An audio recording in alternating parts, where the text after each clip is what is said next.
Red. The following is a world-class Bullshitters exclusive.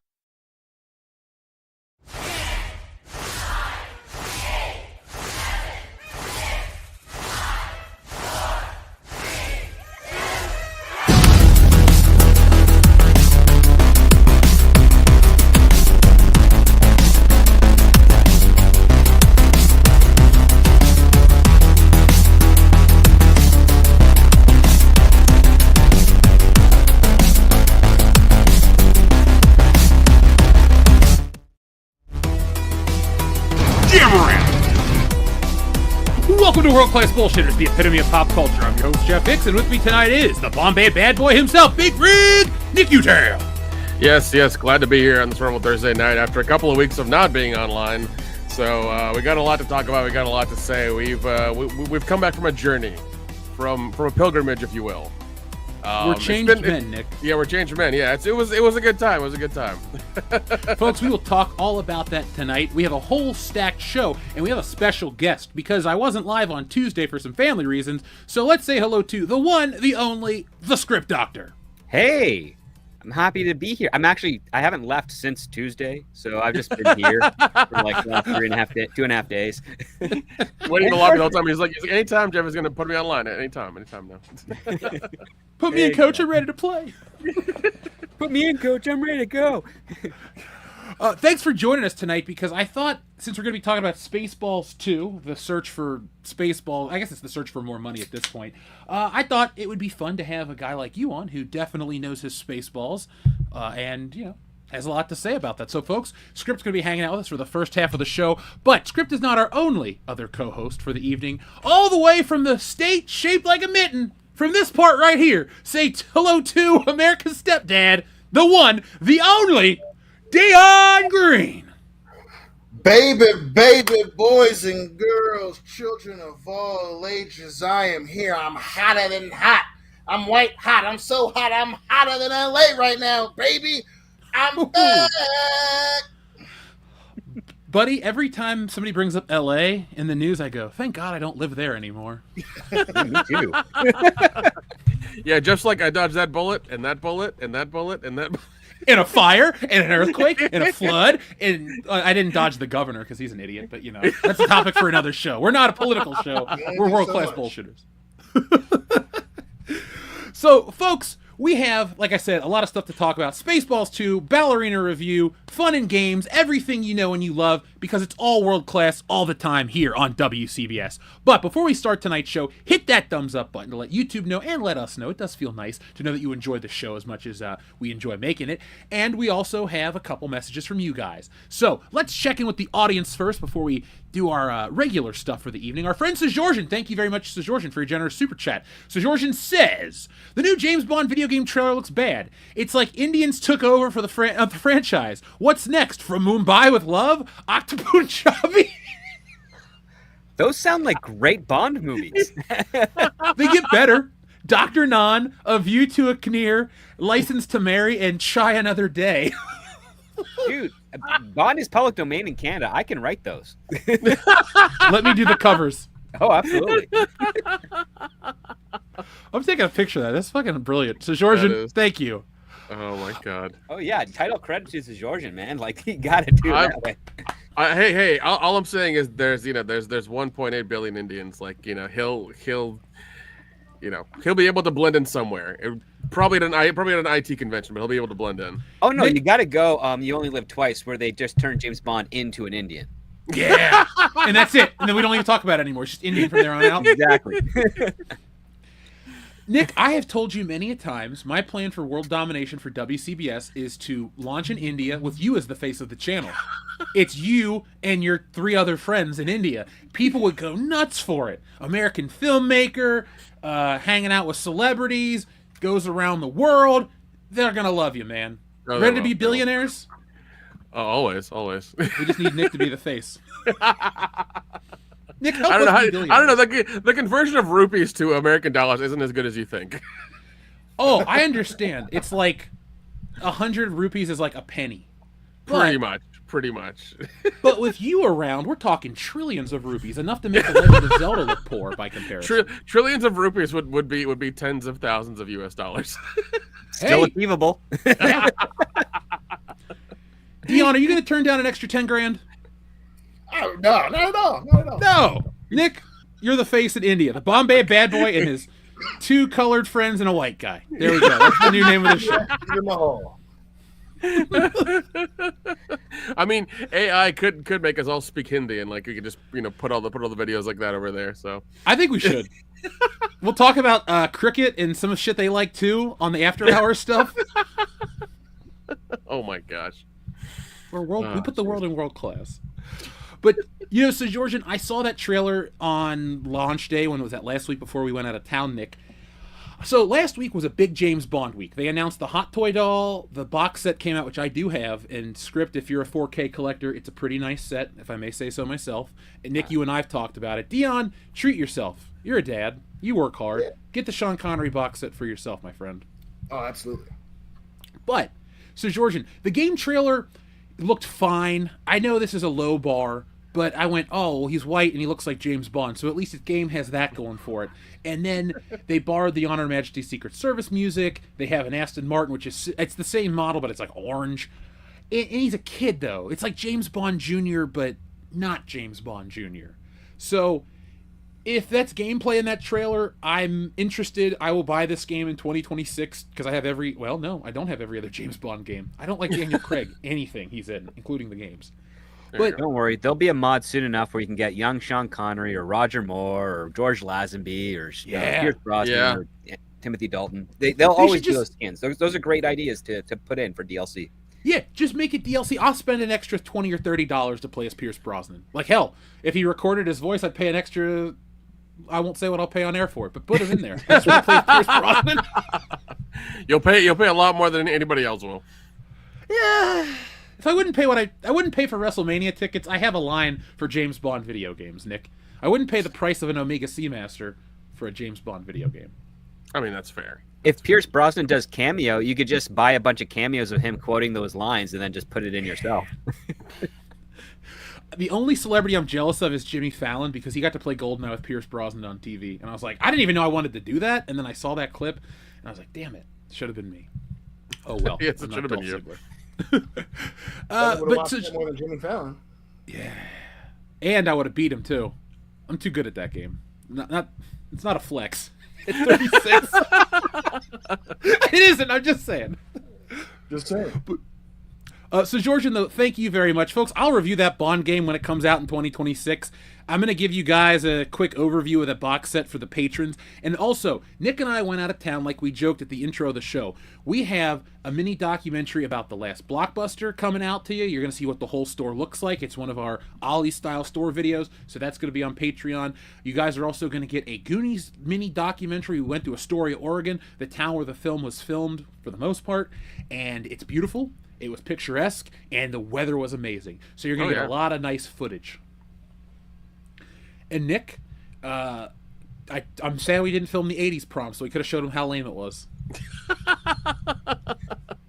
Probably a good thing we didn't. Like, just because, like, yeah, like we went there and then we went to a bar afterwards. Like, we went there for like 5 minutes. We're like, this is too family friendly. There's not enough debauchery going on here. We have to leave. It's just not what we wanted. It was like Family Ties 80s type of thing. Yeah. We were sitting somewhere. We went and got a drink before this, and there was like a little kid in a tuxedo, and I went, oh no, this is a family event. Because like Nick and I have like blazers on, and we're dressed like we're out of Miami Vice, and like other people were too. So we're like, all right, this is our place. And then it was just like really bad music and like families jumping around. So there was an after party out in the street, which was way better. Yeah, it was on the sidewalk. Like somebody just put on a Spotify playlist that was better than what was going on outside of the place. It was hilarious. And that chick was dressed as Boy George, and she looked awesome, and she was doing all the dances, and she did a whole Karma Chameleon. And like we all applauded afterwards. It was great. Yeah, that's kind of weird that we live in a time where women are dressing like Boy George now.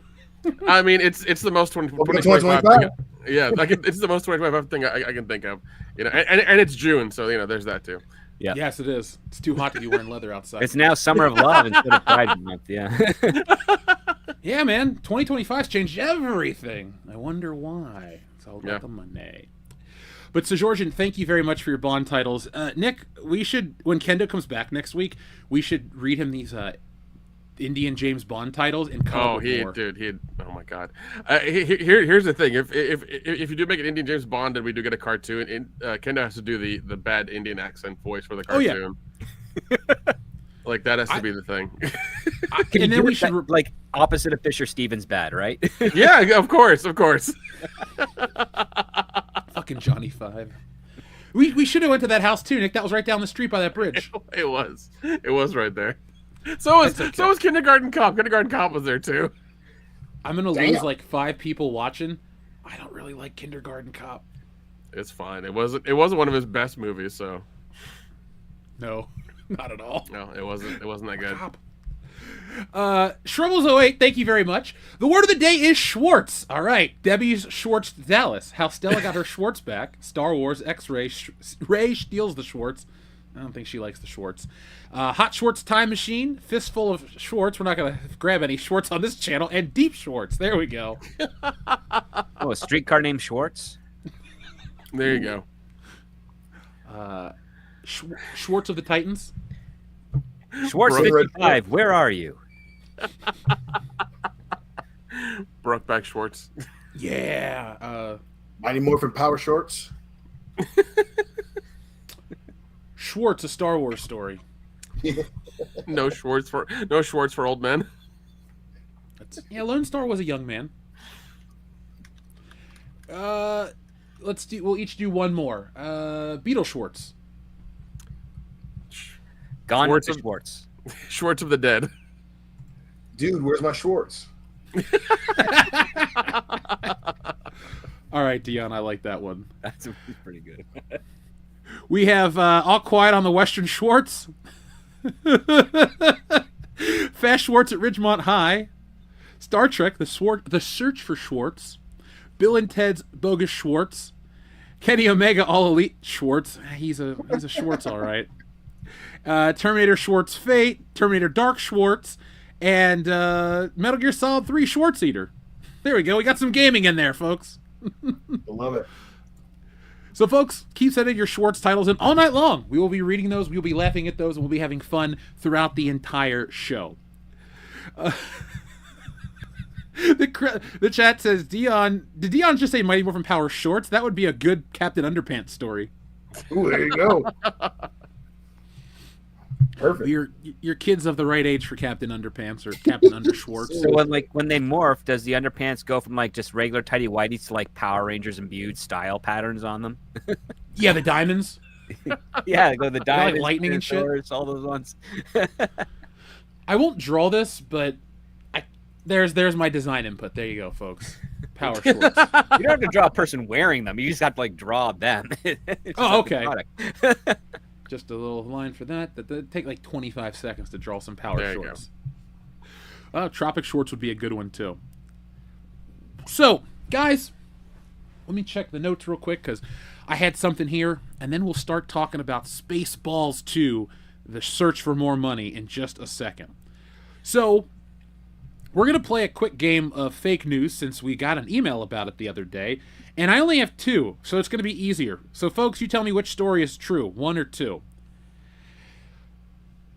Cicadas in vehicle cause suburban car crash. Suspect fled scene. And do you guys know what cicadas are? Yeah, they're like crickets, but not quite. Yeah, every 18 years they show up here in Cincinnati. And, long hibernation periods, yeah. Yep.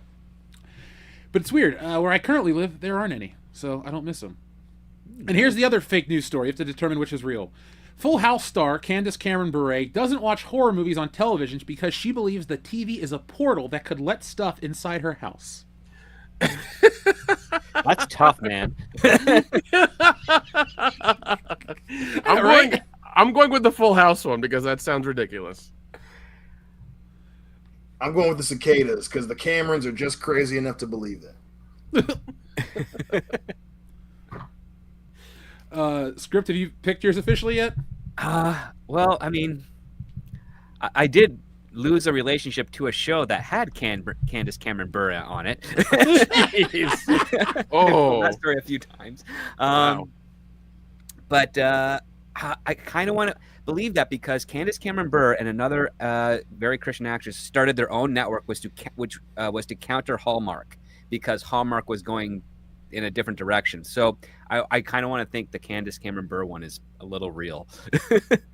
Well, I have good news for you. They're both real, and they're both Oh God. It's just bullshit stories of the week.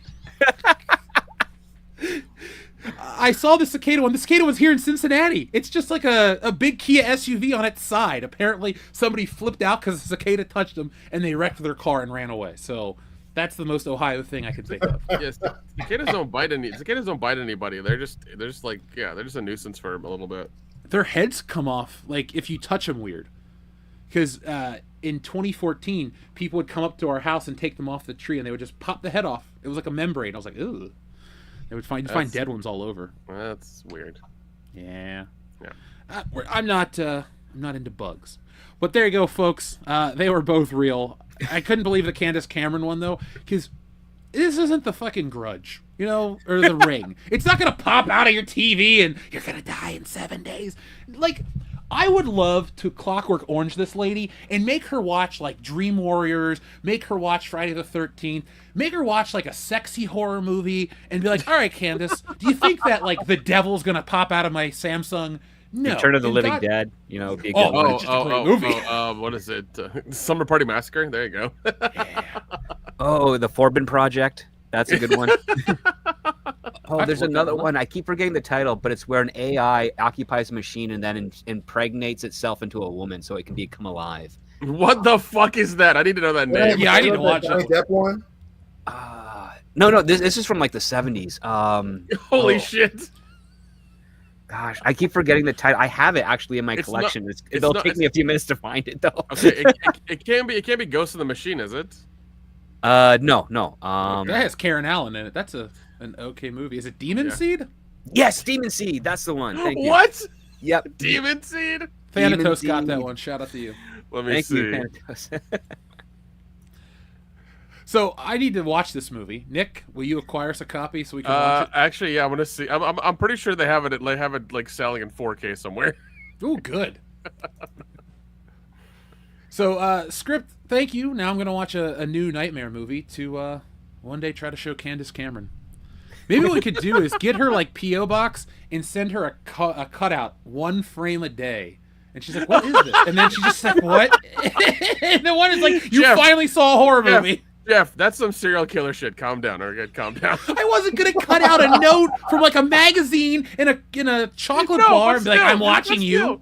But still, you're sending her 1 frame a day of a movie. Like, easy, buddy. Without the credits. That's roughly around 200,000 frames, not including credits.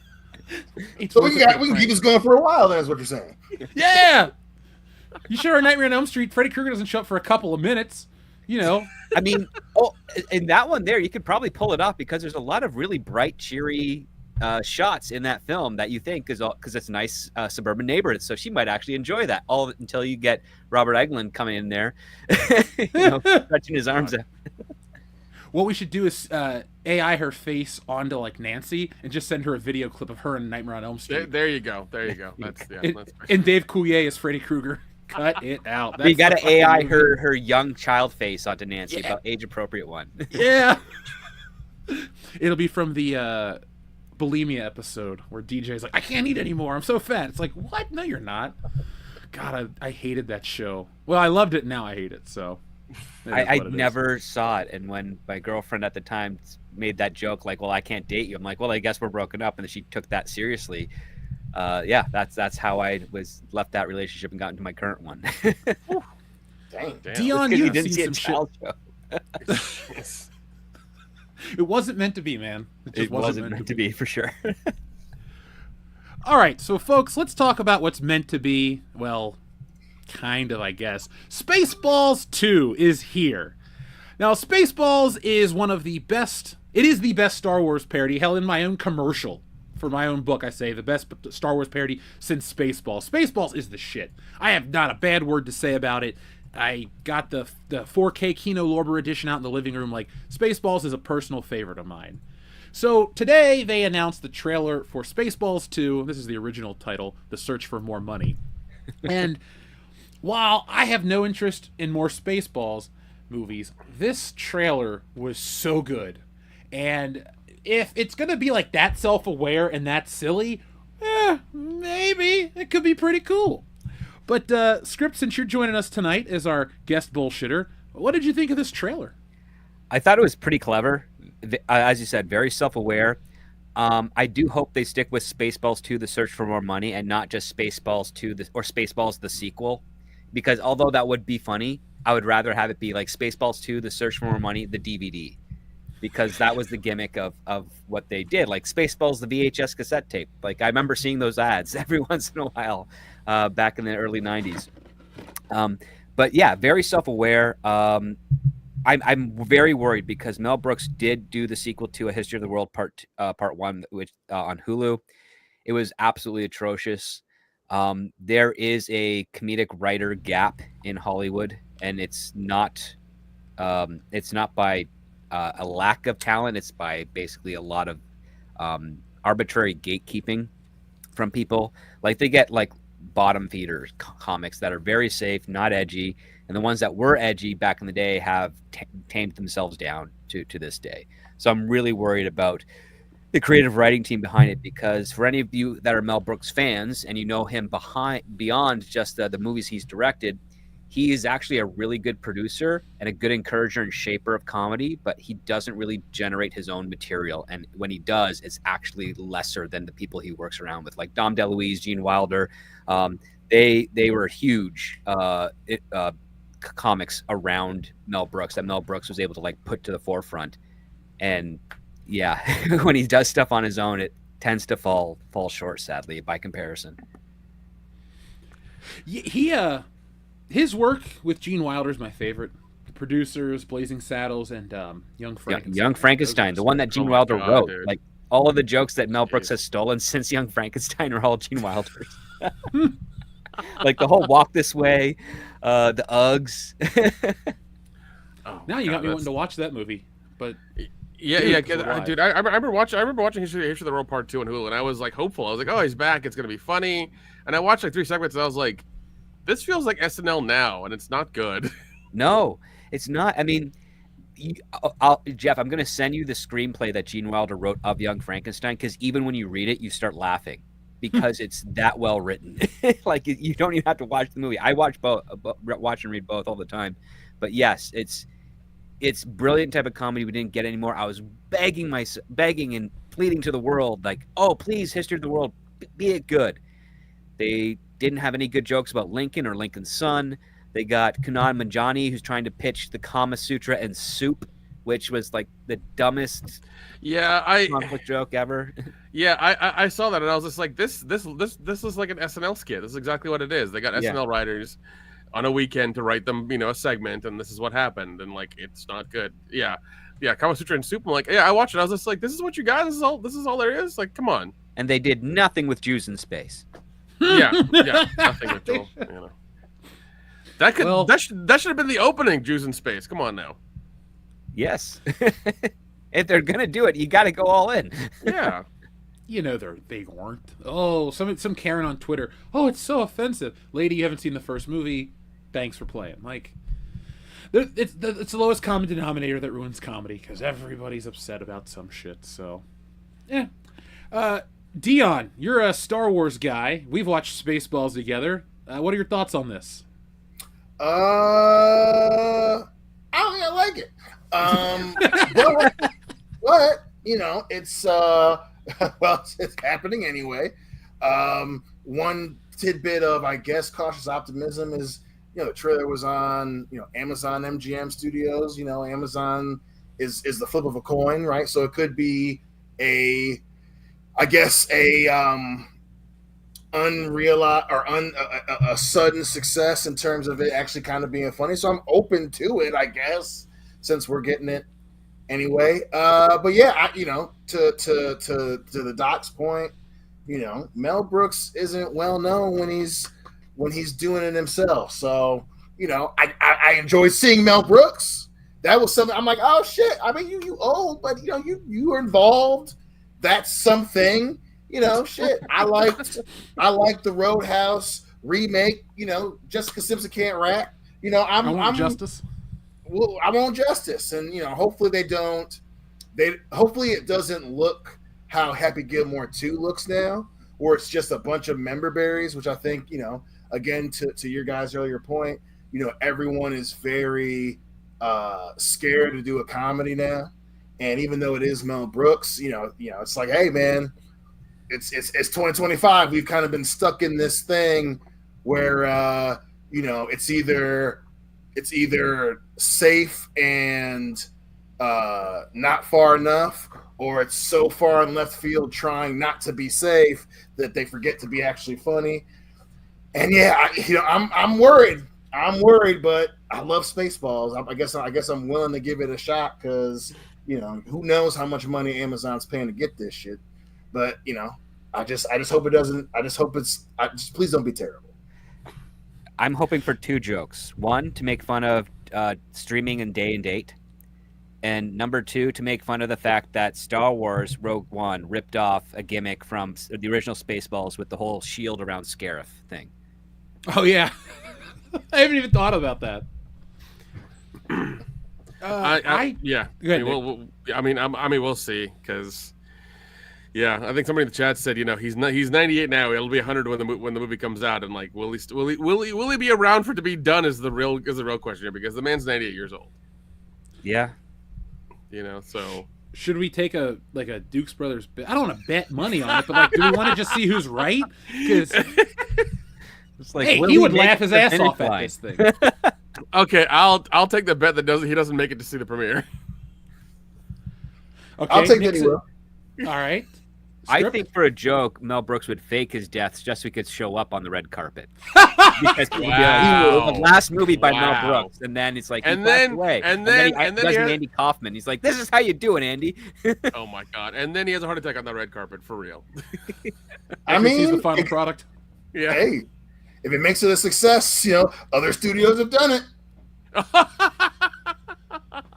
That's what it is. Hollywood is so desperate they're gonna start killing celebrities like in public just so like the movie does well.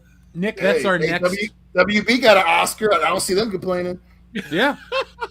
Warner Brothers, I should say. That's what the Hollywood elite, like the ones behind everything. The shadow in the dark shadows of the world. Yeah, exactly. Like, listen, this Heath Ledger guy, he's really good, but we just really need to push the Dark Knight over the edge. So let's send an Olsen twin over there and an Olsen twin. Oh my god! I mean, they both do look like witches now. So I mean, you're not wrong.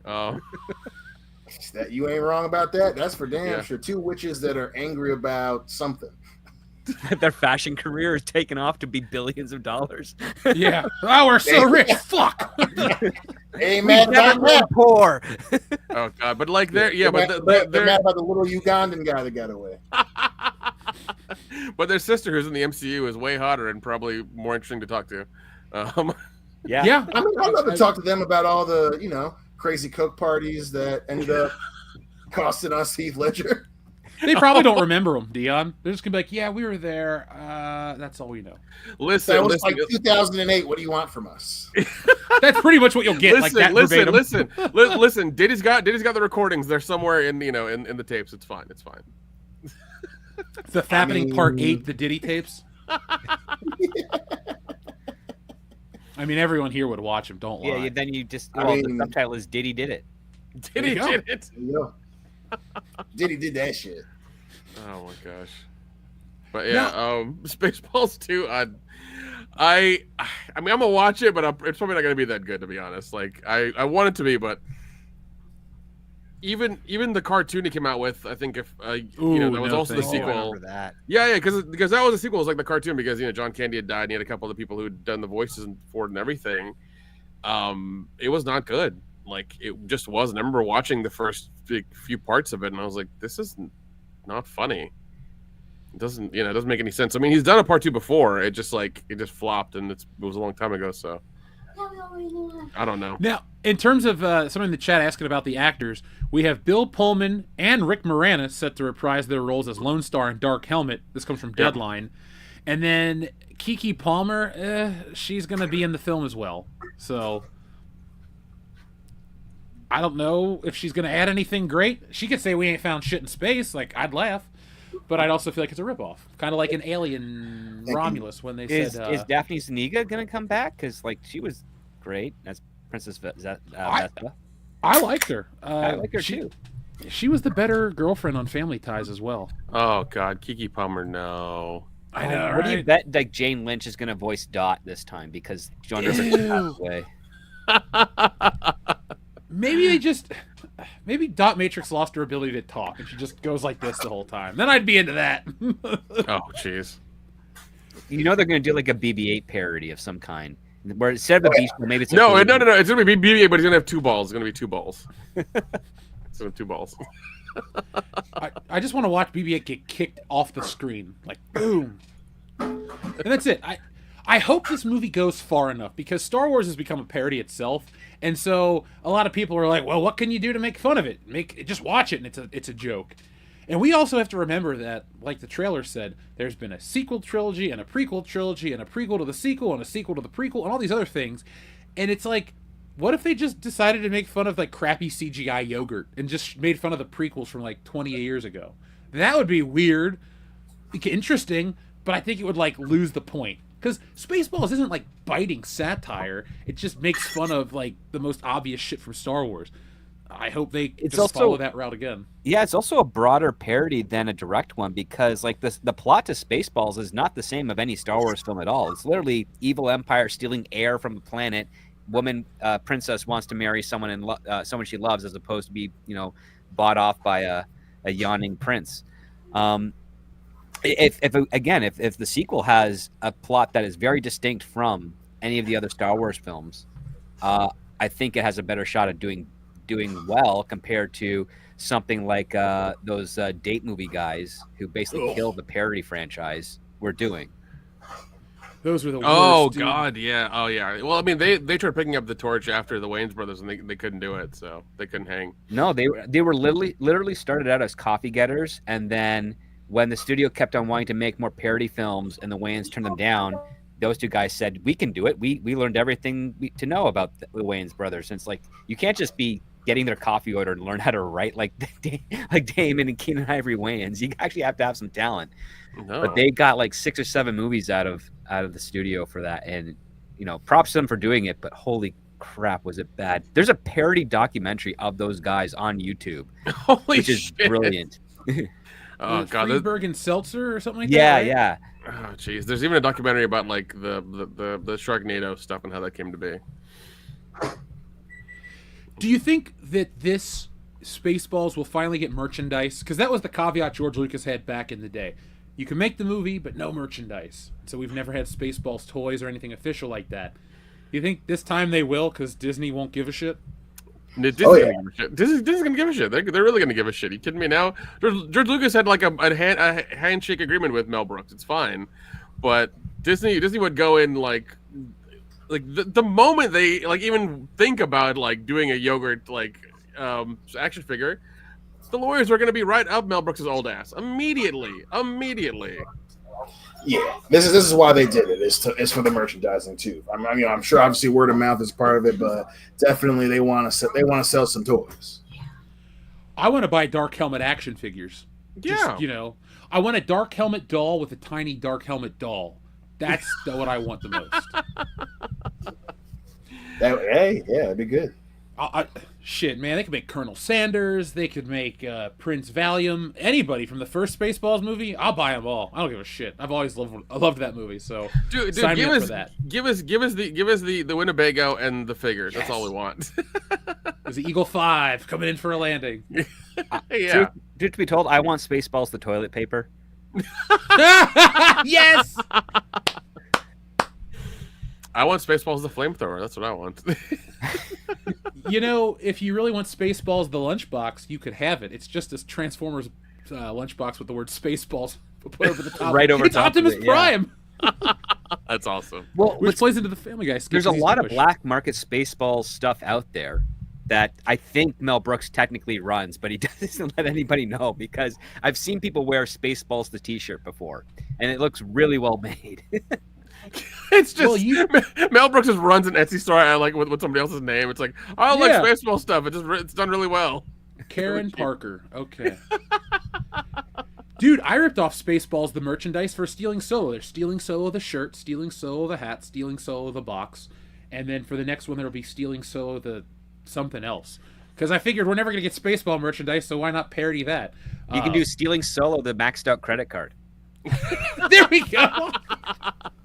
Expiration date forever. I'll rip off Batman Forever too. There you That's go. Batman and Robin. Expiration date yesterday.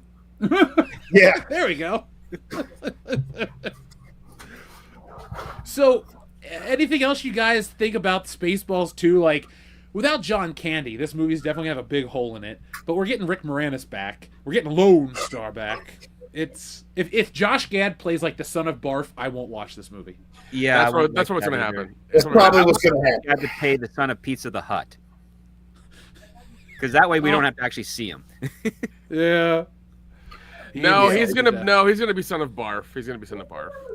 I wouldn't be surprised if he was son of Lone Star, and just because there's that little ego in there, even though I do think Bill Pullman's kid, who's a decent actor, he does look really weird. He looks like Bill Pullman who was taken out of the oven too early.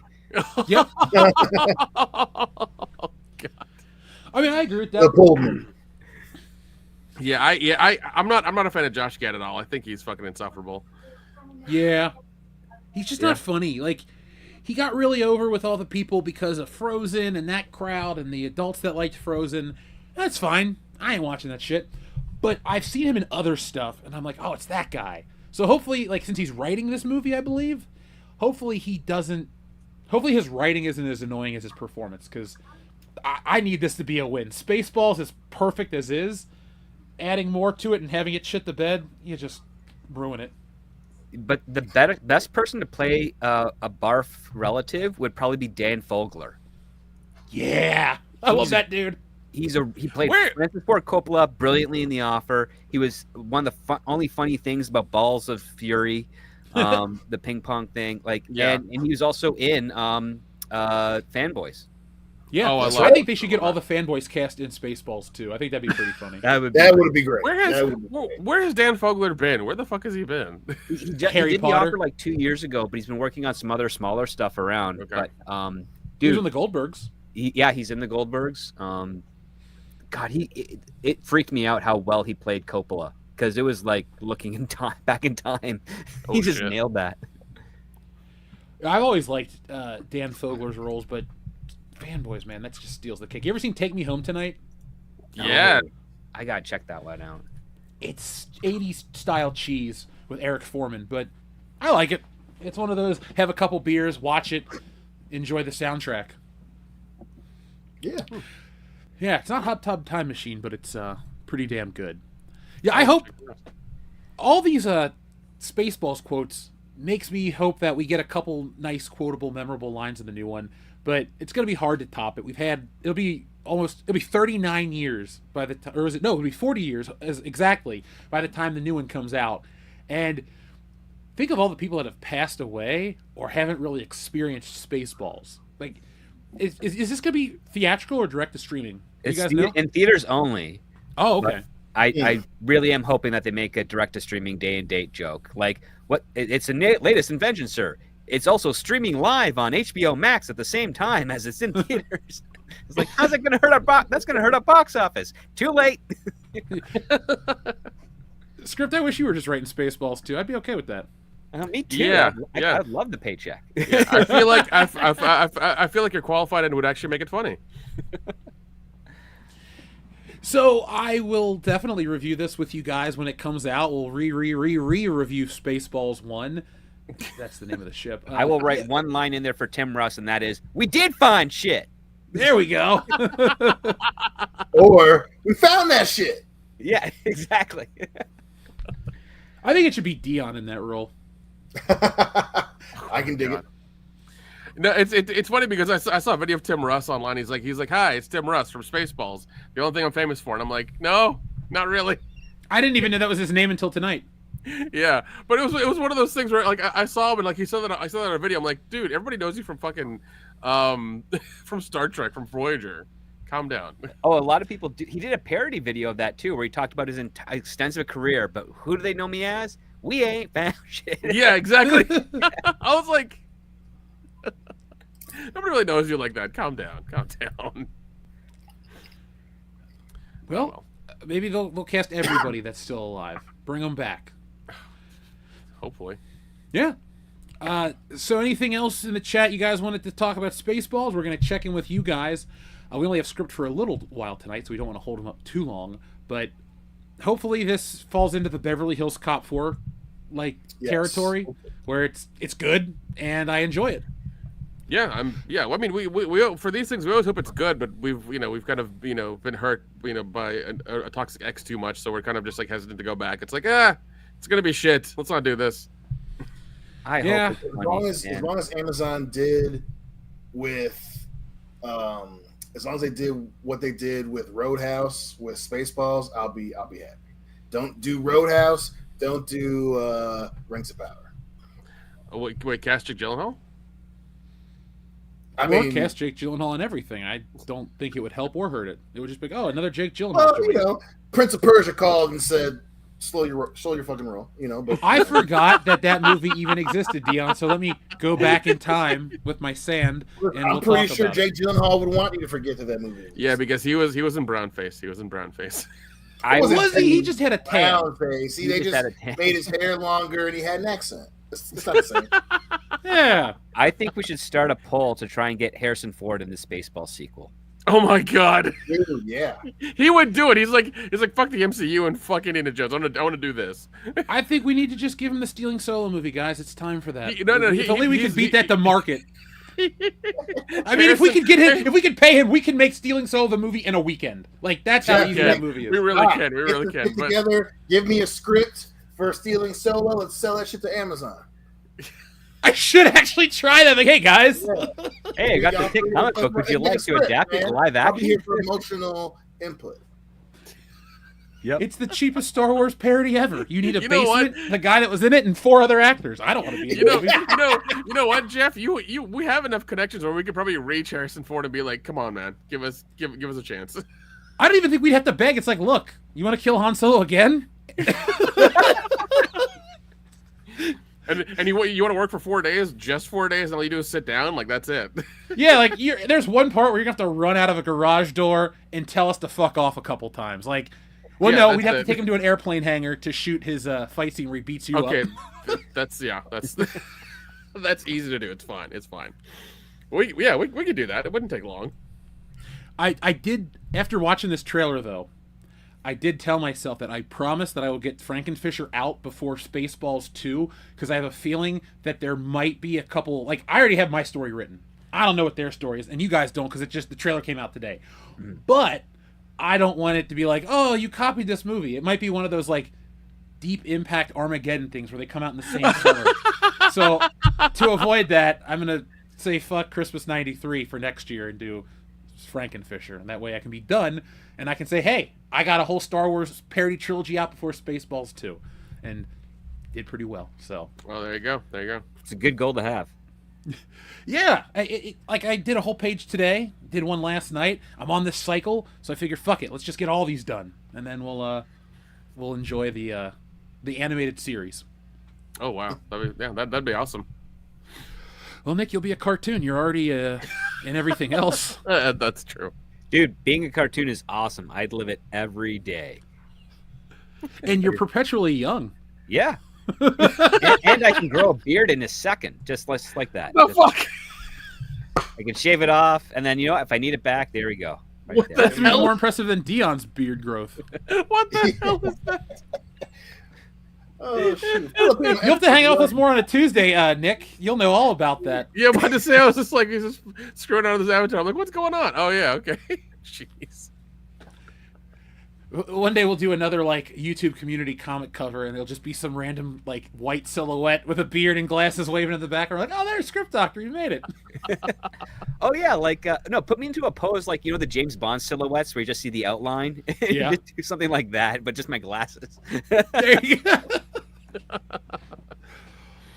Oh, folks, we need to do a. Well, there's no Fandom Menace, but we'll do another cover like that in the future for Frankenfisher. Nick, I'll give you the shovel. Okay. Swift No -1. Thank you very much for your super chat. I liked Matrix 9. I mean Ballerina. LOL. Oh my Well, God. We have a lot to say about it after this segment because Nick fell asleep multiple times because he hated it. Oh, you fell asleep too? I didn't really hate it. I just kept falling asleep. Okay, good. Damn. Well, and I kept eating popcorn one piece at a time to stay awake. I'm like, 1. And there's a bunch of exposition. 1. Okay, that was kind of a cool grenade kill. Oh, she did it 6 times in a row. All right, just come on. Let's just get this movie over with. Yeah, I woke up in the middle of a fire hose and flamethrower fight, and I'm like, this is kind of... That was, okay, that was like the second highlight of like the whole movie, and that's it. Like, there were 2. There were 2, and that was it. It was a grenade thing, and then... Keanu Reeves playing the Willem Dafoe character from the first one, essentially? Like... Yes, but he did, yes, yeah, pretty much. It was, oh man. We'll get to that. Since Script saw it, we'll talk about that briefly, so you can talk about it. Wait, quick question for our friend Mr. Cleo. Mr. Cleo, will the NBA who will win the NBA championship? Also, when will Jeff have a P.O. box? Jeff will have a P.O. box before August. I'm sorry, I've just been so busy with shit and travel now that it's been a while. But Mr. Cleo, let's summon you. Ay, lay, lay, low. That's how we do it, right? Necka lecka hi, mecca hiney ho. Here we go, Mr. Cleo. Here we go. Oh, what you say there, darling? Oh, you call me now. Why? Because the kids don't lie. One thing is always going to be for certain. When you have those questions down in your belly, those real teak questions that you need to think about, you call your boy Cleo, because the kids don't lie. How about a mercy? In the NBA Finals, we have the Oklahoma City Thunder, or as people like to really pretend they are, the Seattle Seahawks. Hooty hoo, they ain't got shit. Then, of course, in the other corner, we have the armpits, because the cats told me before, the armpits of the Midwest. On the other side, the Indiana Pacers. How about a mercy? Now, as a man who's seen the future, I don't have to think about it. I see both these. You have the Frenchman, the French Blackman, MVP. The other side, you have yourself the milk chocolate, the halvesy himself, Tyrese Halliburton. Who's going to win? Who's going to win? Basketball fans, they don't know. Who knows? I know. Because the kids don't lie. Oklahoma in 5. How about a mercy? These have been the wise words of Mr. Cleo.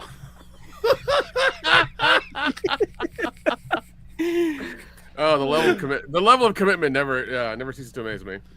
In the words of Coming to America, that boy good. Don't lie. I just go by the heart of the cards. Yu-Gi-Oh taught me that. So Dion was up late a lot during his youth, right? Yeah. Yes, Doc. I badly need to. Nice spirit. I badly need to mail Dion some like Miss Cleo tarot cards that are on eBay. I swear to God.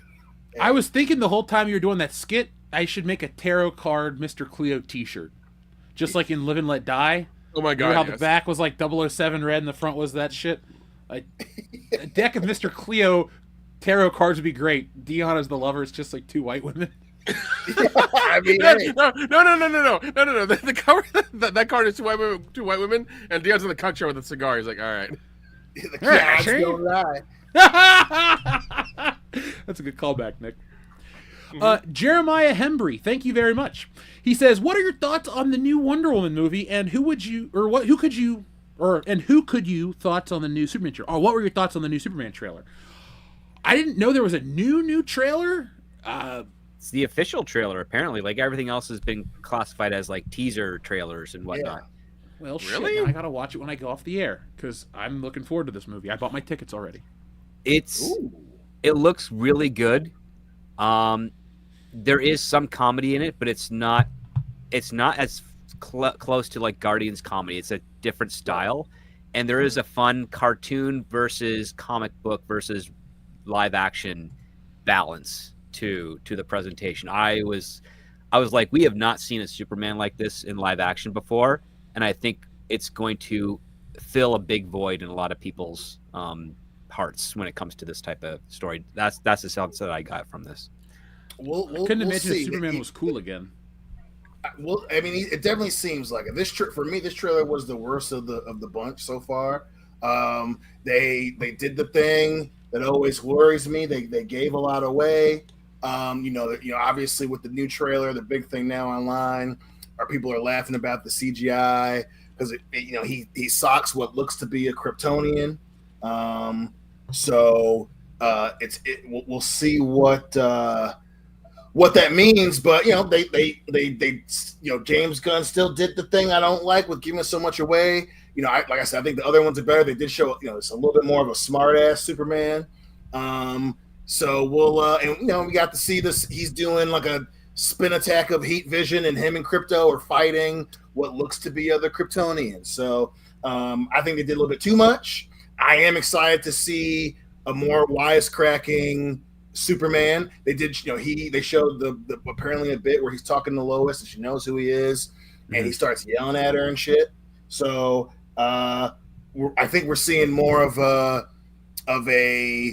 emotional Superman, but not Zack Snyder. I'm pissing in a bucket in the dark Superman. So it's worried me a little bit more, but I'm not. It's not scaring me away. I'm not too worried because if you ever watch the George Reeves Superman show, he loses his temper a lot, and he's still like him because he shows some humanity. But James Gunn has this rule which he never shows anything from the third act of his movies in his trailer. So I didn't realize that.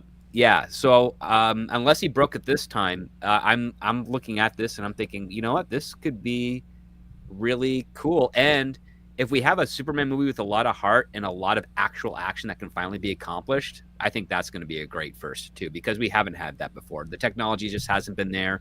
And then when it has been there, Zack Snyder was in charge and he doesn't know how to get a performance out of an actor, especially someone as great as like Ben Affleck and Jesse Eisenberg and Michael Shannon. Like none of them had memorable performances in any of those movies for the right reasons. It was all silly. I always think back to "I will find him." Like, oh god, that makes me chuckle. Why'd you say that name? And then basically Jesse Eisenberg playing Max Landis for like 2 hours. And yeah, it's a good way to describe it. He wasn't playing Max Landis. Max Landis must have been behind the fucking scenes because controlling him. Do this. What that was. Well, after that whole American Ultra fiasco, jeez. What was that script? Well, so Mac Landis wrote American Ultra, which Jesse Eisenberg starred in. Yep. And Jesse Eisenberg used his interactions with Max Landis to play him as Lex Luthor, and he nailed it because I've crossed paths with Max a few times, and I like his sister better. I bet you do. Rachel's cool. That appears to be the overarching response to everything about old Maxie Online is that his sister is the charming one. I like the dad still. I know he's not the best director to work for, but he's made some classics. So. He has. Yeah. It was funny because of a friend of mine who makes movies and stuff for a living. Actually has a real job doing it. I talked to him today, and he's like, "Yeah, I've done all the promo stuff for Superman." I'm like, "What?" He's like, "Yeah, all the behind the scenes videos you've seen that are edited for social media, I've done." I'm like, "Okay." And apparently, he's watched every cut that James Gunn has put out, and he's been recutting it for a while. And he's finally got it down. They've rated it and everything, and this is the last cut. And he's like, I hate Superman, but this movie is really, really good. I really like it because he said that they don't treat Superman as a god; he's actually a hero in this version. So, yeah, everything I've heard about it from some of my colleagues out there have said the same thing. The ones that do know comics are like, James Gunn took the idea of Kingdom Come and he inverted the roles to a degree. Like Superman is still Superman, but instead of him being the hero of old, he's the new hero bucking around on it. And it's following my theory since I saw the Suicide Squad followed by Peacemaker, is that James Gunn is taking all the dude bro stuff of Zack Snyder and he's using that as basically a target to mock about why you can't make superheroes like that, why they have to be a little bit cartoony, a little bit more on the innocent side, but pure and aspirational. And that's kind of what the contrast is here, is where Superman is that type of guy. He'll say, "You'll never win, Lex Luthor," in a very animated way, but you just believe it when he says it. And of course, the evil people are acting like, characters out of a Zack Snyder film, and Superman's going to defeat them. And I'm like, yeah, that's great. That's a great, brilliant allegory, because James Gunn is a notable author. He's got his start with trauma movies, so he's going to have some trauma humor in there. And if you love trauma films like I do, some of them will make me throw up, but like I still love them. I think you kind of have to have a little bit of that independent edge and admiration for the genre as a whole in order for these types of movies to work in this new way. I really hope it works, because if it doesn't, we're not going to not have Superman movies in the future. We're just not going to have ones that are going to take a risk like what James Gunn's doing. Yeah. And from what he told me is that he had an unlimited budget on this. Like, he could have asked for anything and they would have given it to him. Yeah. Like even the budget reporting that has been circling around of like 338. Nobody I know who worked near that production knows where the rest of that money went, because they are pretty sure they only spent around like 220.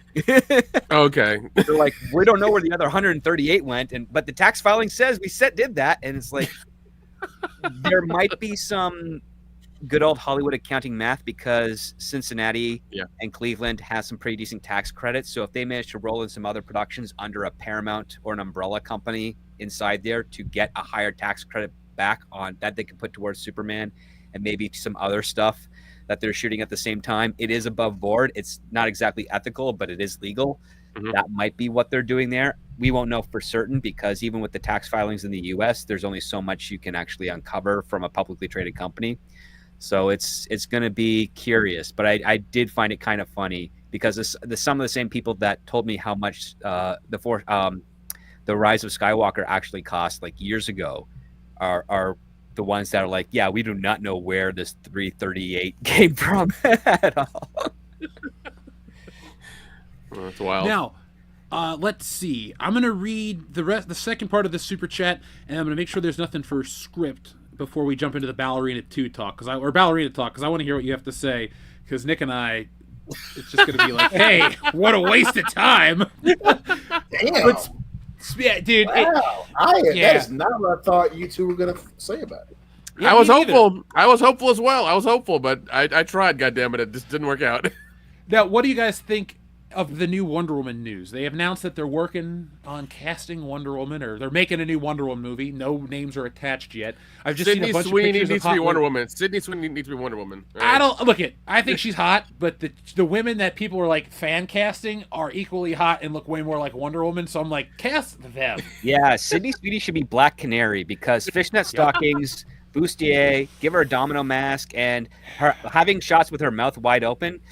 Yeah, way better than Power Girl, man. I'm sorry, I like Power Girl.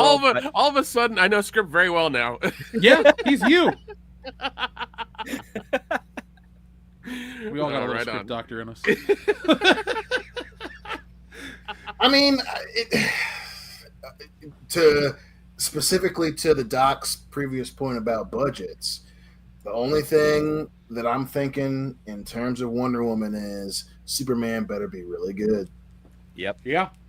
There's a lot, because especially after hearing that shit, most of this shit only comes out when the movie bombs. So, to that point, Wonder Woman, they put a lot of eggs in the basket of Kal-El, no.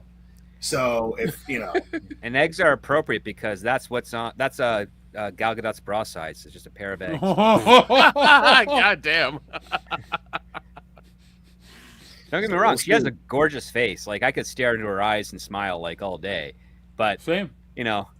When I'd never be with Gal Gadot, because obviously it never happened. I have my own girlfriend, but I like to enjoy the entire package, so to speak. When I'm with my ladies. You're in the right company, Script. Like, we all agree. Yeah, it's all good, man. Kate Moss wasn't for us. I'm happy to partake in that, because whoever they get, whether they're real or fake, they got to be there. Who are some of the women they're trying to get for the new Wonder Woman? Let me look it up real quick. There was a couple of suggestions for the actress that played Mary Marvel in the Shazam films. Ooh, I like know her. Okay. Okay. Her name's escaping me right now. And there's an Italian actress. And then I saw something really weird. Like my girlfriend showed this to me on Instagram, but there was a small lobby for the chick that played the Andor's girlfriend in Andor. They wanted her. She popped up right here as soon as I looked her up. Yeah, there you go. I mean, she's okay. good looking and she can act. Like I've seen her other stuff outside of Andor. Maybe she might be. I mean, again, the other tricky part is you do have to sort of beef up arms and legs for a lot of female actresses to look like a Wonder Woman a bit. But if you could find someone that's got that nice little balance between Linda Carter and Haley Atwell, I think that would be your... You could buff this lady up. She's in the casting. I don't know what I'll pull her name up, but she kind of looks like Wonder Woman to me. Her name is Charlie Frazier from Furiosa. Oh yeah. Okay. She has a little Ashley Judd look to her as well. Yeah. Goddamn, Dan over there with his. I mean, shit. You said it, not me. I'm just digesting the information, baby. I'm sure you You're are. digesting all right, buddy. I'm sure you are. I like the Furious. Look, I like the Wonder Woman's not my favorite female superhero, but actresses that they would cast to play her are, women I like to watch on film anyway. So I'm interested. We'll see where this goes. I hope she's as interesting as Gal Gadot, because I hate Wonder Woman 1984, but I really liked the first one, and I liked her in her other cameos, especially in Shazam. Was it 2 or 1? Shazam 2, yeah. I thought that was pretty funny that she showed up. I liked her, but I'm not gonna miss her to the point where nobody in this camp is gonna go, oh, let's go to Twitter and bitch how much we like Gal Gadot and restore the Snyderverse. Blah. It's like, no, come on, this shit's over, guys. It died for a reason. It died for a reason. Like the poor woman, she was told by her agents to lie that Wonder Woman 3 was going to happen after she had her meeting with James Gunn. Oh, that's terrible. Because she has Twitter or social media posts saying James Gunn said, that I'm still around, that we have plans for me. And I knew that was a lie the moment she posted that, because it's like James Gunn's wiping the slate clean, except for the stuff that he's done already. And on top of that, when you take a look at the cast of Superman, the women are gorgeous. like they're really good. Like, I don't know what was going. I mean, I like Amy Adams. She was very beautiful for Lois Lane, but the other women around in that movie were not that great. And it wasn't until you got to Wonder Woman where Patty Jenkins was casting a bunch of hot chicks and saying, okay, go do the 300 exercise so that we can get you guys with Vasquez arms from Aliens. And you're like, yeah, some of those actors I've seen, they're gorgeous too. But after that, it's like we didn't see them ever again. They got a frumpy actress for Iris West in the Flash stuff. And then even the companion kids are character actors from the UK who are brilliant comedic actors, but they're, you don't look at them you don't watch them for their looks. You'd watch them you listen to them on the radio, but not on film. Okay. And then there's no real females in Aquaman aside from a sadly old Nicole Kidman and then Amber Heard, who we don't talk about her anymore. It's like, where's all the hot chicks that you got in the Superman movie? You got a cast of 7 attractive women. Yeah, you do. All over the place. It's kind of shocking to see all these attractive women in this movie, because we didn't have that 5 years ago. Yeah, Marvel had it for a time, and then they kind of went the opposite way, where they actually uglified a lot of the beautiful women that were there. I mean, do you remember how they would frame Scarlett Johansson in the first Avengers? Every time she was talking to Loki in that cell on the helicarrier, they would just zoom into her ass the whole time, which they're trying to get everyone to watch these movies. Yeah, they were doing that 180 shot around her butt, and I was just like, okay, I'm here for it. Well, that's also Joss Whedon. He is pervy, and you got to like him for that when it comes to the film, but not behind the scenes. Was he? Well, here's the thing: was he pervy, or did he know his audience? That's a little bit of both. Yeah, absolutely. I mean, like, here's the other part too. So I knew Tatiana Maslany when she was doing Orphan Black because she shot it up here in Toronto, and she is genuinely a good actress. But as soon as she went out to LA, things kind of got crazy. But when she was cast as Jennifer Walters for She-Hulk, I'm like, no, that's good casting. It all comes down to, you find out that the entire writers' rooms never watched a legal procedural. They don't know anything about law. They were told exclusively by Marvel not to research any of the She-Hulk material that's out there. So they're basically just kind of spitballing what they know from common knowledge about She-Hulk and the gimmicks that they're told from Marvel office to make a show that just did not land. And you completely waste probably one of the most charming actors of our generation, essentially, that could have stood out. Yeah, I mean, they could have at least watched 2 seasons of Suits. I mean, come on. Yeah. That's another show I've helped work on too. God damn it! God damn it! Can you get all of us on as background characters in Suits LA, just in suits, like in the background? Well, I mean, they shoot that in LA. Unfortunately, it's actually the only production shot in we'll LA. Go back. We'll go back for a weekend and then just fly it real quick. It's fine. We'll go to In-N-Out Burger. But if you ever come up to Toronto, I'll take you to the hotel, the building lobby with all the elevators that they shoot all those scenes in, and you can hang out and reenact the scene there. Nice. I wish you could take us back in time to unsee this movie, because folks, we're gonna talk.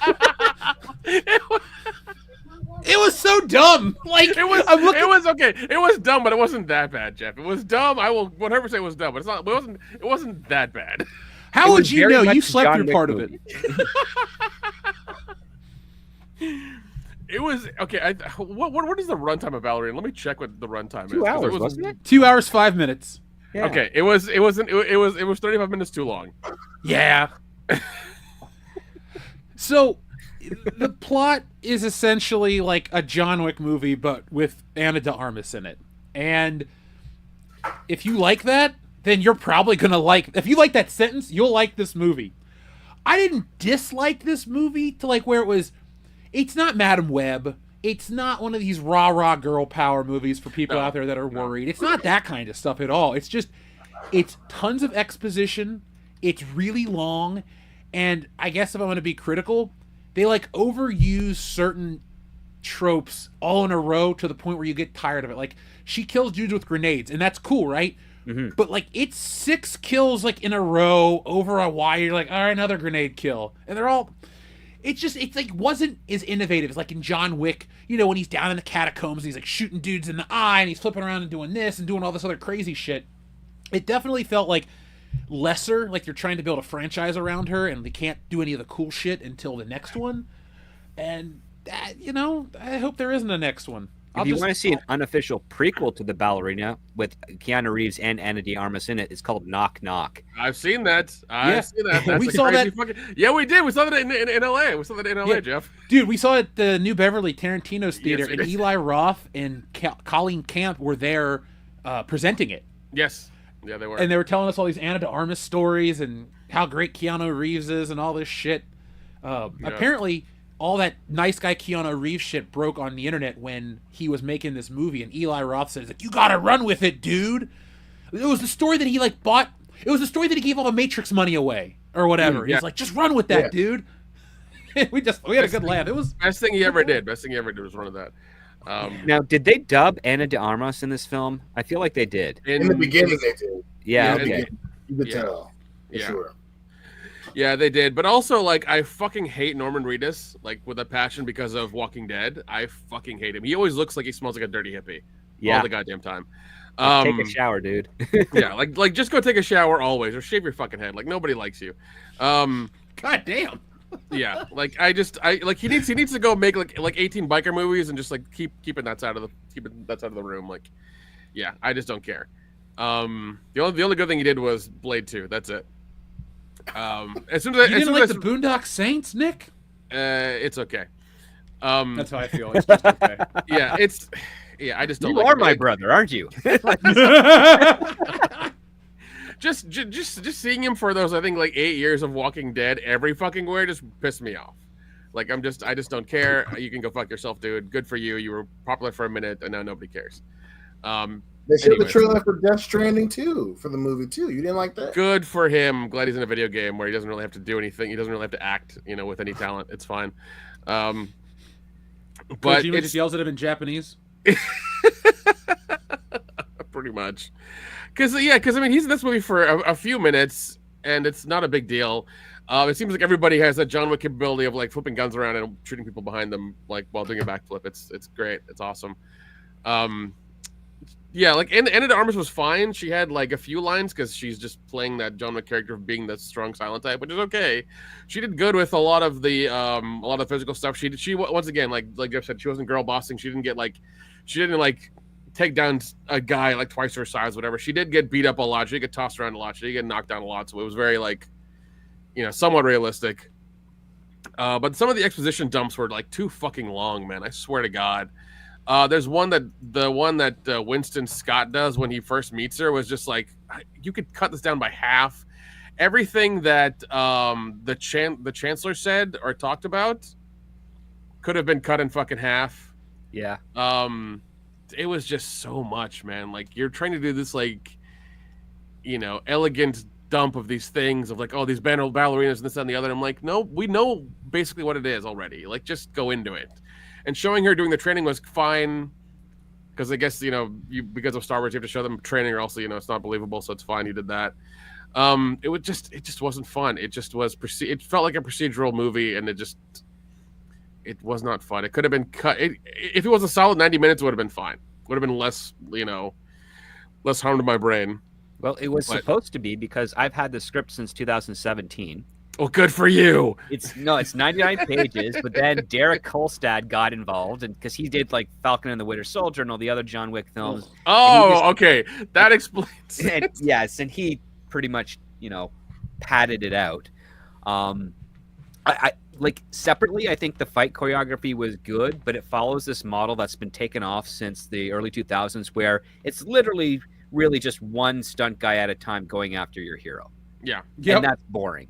Like, Jackie Chan fights 6 people at the same time. If you watch like the latest Karate Kid Legend, that kid is literally fighting 3 adults at the same time in a Jackie Chan style alleyway fight, and it's really impressive. Okay. And stuff with Anna de Armas here on the physical comment side of things, that's what put me to sleep, except for that first time when she used the grenades like that. I'm like, oh, that's clever. What are you going to do with that next? And just repeat, rinse, repeat, rinse. I'm glad it's not just me that thought that, because when she got to the one final where she hides behind the table. Was that the one? I was just like, okay, I guess you guys stopped caring too. Yeah. It's one of those things where she you have 4 you can do with that, and she did 6, and it's like you did too many. It's like, come on, like 3 is fine. 4, you're reaching that point of like it's not fun anymore, and they just I don't know. I guess that whole table gimmick with the grenade, like in the in camera shot, good, but it was too John Wick. To John Wick 3 and 4, because that's when things kind of go off the rails a lot more than 1 and 2. Yeah, I mean, I in all honesty, I kind of feel bad for her, because I mean, she did do a good job in like the physical stuff, and she was fine in the movie. It was nothing she was doing. It was just like I feel like the stuff around her was not good. But she was better in No Time to Die, I thought. Yeah. There is this one aspect which I always hate with modern day assassin films, and that is we got to make sure the assassin has all these really cool tattoos, because that shows that they're badass. I'm like, an assassin does not want to have a single identifying mark on their body so that they can be tracked down. So you want to put like 2 crosses between the shoulder blades of Anna de Armas. She's already going to be memorable just by the look in her face and eyes. So remember too, she's supposed to be a ward in the movie. So so that's the one thing. And also too, like, I definitely it should have been shorter, 100%. And I think the thing that definitely is the biggest issue. Can you hand me the charger cord? The biggest issue with it is it's very clearly a soft test for a spin-off franchise, a movie franchise outside of the hotel show or whatever. But that's the danger with franchises. They get very attached to doing the same type of shit. I agree. They definitely should have dwelled more into this being her own thing, but it just sucks because Ballerina was really for them to test the market to make 5 and to buy them time to write 5. That's what that whole thing with him meeting them in the town was. That annoyed me about the movie too. But once you take all that shit out, I liked it a lot. I like, the part of the charm with John Wick is that this is a whole other world outside of our own. And I think they got that part down really well. I like, having the idea of the ballerinas all being wards. So essentially she's rom-comming in two. I would have liked them to delve into that. We already got the assassin part of this world. We already got the the wet work part of this world. It should have been her being someone's ward, and then she's someone's ward, and the dude tries to grab her, and then that's how she goes off onto her quest to avenge her parents and all this shit. And even then, Gabriel what's his name, Gabriel Byrne. I thought he was great. It's just it was padded out. This should have been 90 minutes. With just the ballerina and the ward thing, and you keep everything. And the action, I thought it was great. It's the same. A lot of franchises make their own type of combat thing. Yeah, they could have went a little bit less one bad guy than the other bad guy and the other bad guy. And to Nick's point, she gets the shit beat out of her. Like it's it's definitely not a girl boss moment because one whole part of the movie is she gets beat the fuck down. And John Wick's like, hey, you keep this shit up, I'm going to have to kill you. And they did a good job of at least differentiating. I love that part. Yeah, differentiating her character from John Wick. But yeah, I do wish that they weren't so scared to differentiate Ballerina from John Wick. It is too close for comfort, for sure. And we can safely say that it's better than The Crow. Yeah, absolutely. That is the new bar on this channel. Does Nick have Game Pass? Is it better than The Crow? 2 questions we'll answer every week, or not at all. By the way, Game Pass later. Don't tell them until the end of the show. I won't. No problem. We're gonna make them wait. They've been waiting 2 weeks. They can wait 45 more minutes. No one's gonna die in the next 45 minutes. Oh, I have to know. Nobody's on their deathbed listening to WCBS. If you are, thank you. We're here with you. Sticking around as long as you have. Yeah. Hey, if you give us the address of the hospital, we'll come.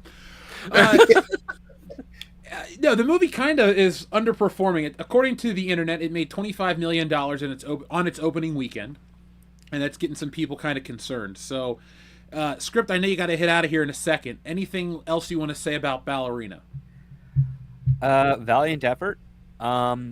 I think it's going to do what it needs to do to get a couple more sequels of this or spin-offs of the John Wick universe out there, oddly enough, because I know it was a very low budget, like sub 100 million. Yeah. So, I mean, even if it doesn't break that at the box office, when it goes to streaming, they're going to recoup that cash back like within the first week. Like they're going to get a great streaming deal off of this. So, yeah, we'll probably see some more of it.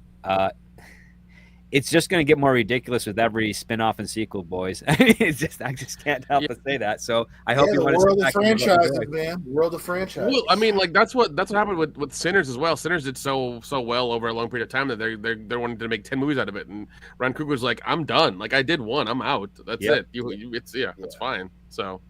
And he owns the rights to it too, so no one else can do a sequel. So that's great. True. I mean, and like the thing is that like they did Sinners in the past. I mean, if they were to do like 2 more, I think it'd be fine. But as long as he's in control, it'd be okay. But anyways, yeah, Ballerina was not good. I would say it was good. I'd say it was good. It just wasn't. It wasn't. We didn't get out of Ballerina what we got out of 4. No, and sign me up for 5 because. Oh yeah. I like John Wick movies, and this one is 1/3 of it is a John Wick versus her movie. They call him up on the phone. He shows up. He's like, "You got until midnight, or I'll kill you." It's like, oh, okay. At least there were some stakes, and he was cool. So if you're worried about John Wick getting cucked out, as some people on the internet like to say, he's still bitching. Don't worry about that shit. He showed her what's up and like gave her a deadline. Yeah. I always wanted a Golgo 13 movie, but now we have John Wick, and that's the same thing. So I don't need Golgo 13. I got John Wick. Just less fucking. Script, where can everyone find you on the internet? You can find me on the Twitter X's at ScriptDrPhD. And you can find me every Saturday night at 7 p.m. Eastern Standard Time on my channel, youtube.com/thescriptdoctor, where this week we're reviewing a road trip romantic comedy called Spin the Bottle. So this is a screenplay that's been circulating around town for about a year now. We're going to see, is it going to be a good comedy or a bad comedy? Are we going to greenlight it or pass? Find out this Saturday on my channel. Thanks so much, gentlemen. Pleasure hanging out with you. Finally get to actually talk to Dion after watching him for God knows how long. My man, Love it, my man, the doc, man. You gotta come back. 100%. Oh yeah, well, I guess we got to go to Canada and visit Script Doctor and see what's up. Oh, I will show you all the cool places where things have been shot. Filmed in Canada. I was say, who got shot in Canada that we're going to see? Like, I know Tupac got shot in a certain spot in Vegas. So,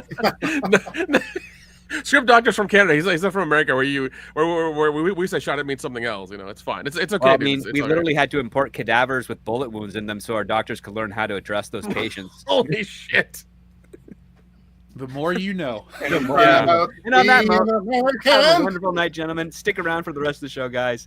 You're not going to want to miss it. I'm going to be rewatching it later this evening. So have a good night. Thanks, dude. I'll talk to you on Tuesday, probably. Yeah. Take care. All right. See ya. See ya. That was fun. I'm glad Script showed up so we could talk about Spaceballs and I didn't even realize he saw Ballerina. Yeah. And, I see. Nick and I were traversing Astoria, Oregon. It was a lovely little town, and I stress little. Yeah. When we walked to the Goonies house, we walked past this movie theater that we went to. Like, what did we walk? Like 12 miles over the weekend? Like, it was something stupid. Over the weekend. Over the weekend, I want to say 18 miles over the weekend. I was gonna guess it was in the teens, but I didn't want to act like we were some rogue badass movie sightseers. Like, look, you park the car, you walk everywhere. It's like, here's a 1/10 of a mile to the restaurant. The jail is like right down the corner. Like, everything was right there. Yeah. So, like I told you, like where Chunk does his thing in the window, and like the museum and the jailhouse are all like on the same street. The thing I took away from it, though, a lot of movie fandoms annoy me because they're so fake and cheesy. But the Goonies one, everyone felt genuine, and it wasn't like, it didn't feel bought or paid for. Like, when you go to a con, like, even if you go to, like, Celebration, the Star Wars con, you might have the biggest and best of the fan show, but it still feels like a Comic-Con. Like, this Goonies thing was awesome. The actors were cool. Even Corey Feldman played like he cared. So I enjoyed every minute of it. Awesome. Ascension, Millennium. Next time. Great music video. Dude, Nick bought us tickets for what he thought was a screening of the movie. Here was a Q&A with the actors. So we show up, and we've been enjoying our afternoon, and we're watching Corey Feldman, Robert Davi, the guy who's the cop at the end that says, Mary, Mother of God, or whatever, the redhead girl, not Steph, the other one, Andy, and a couple other people, and it was like the most fun afternoon I've had in a long time. It was a good time.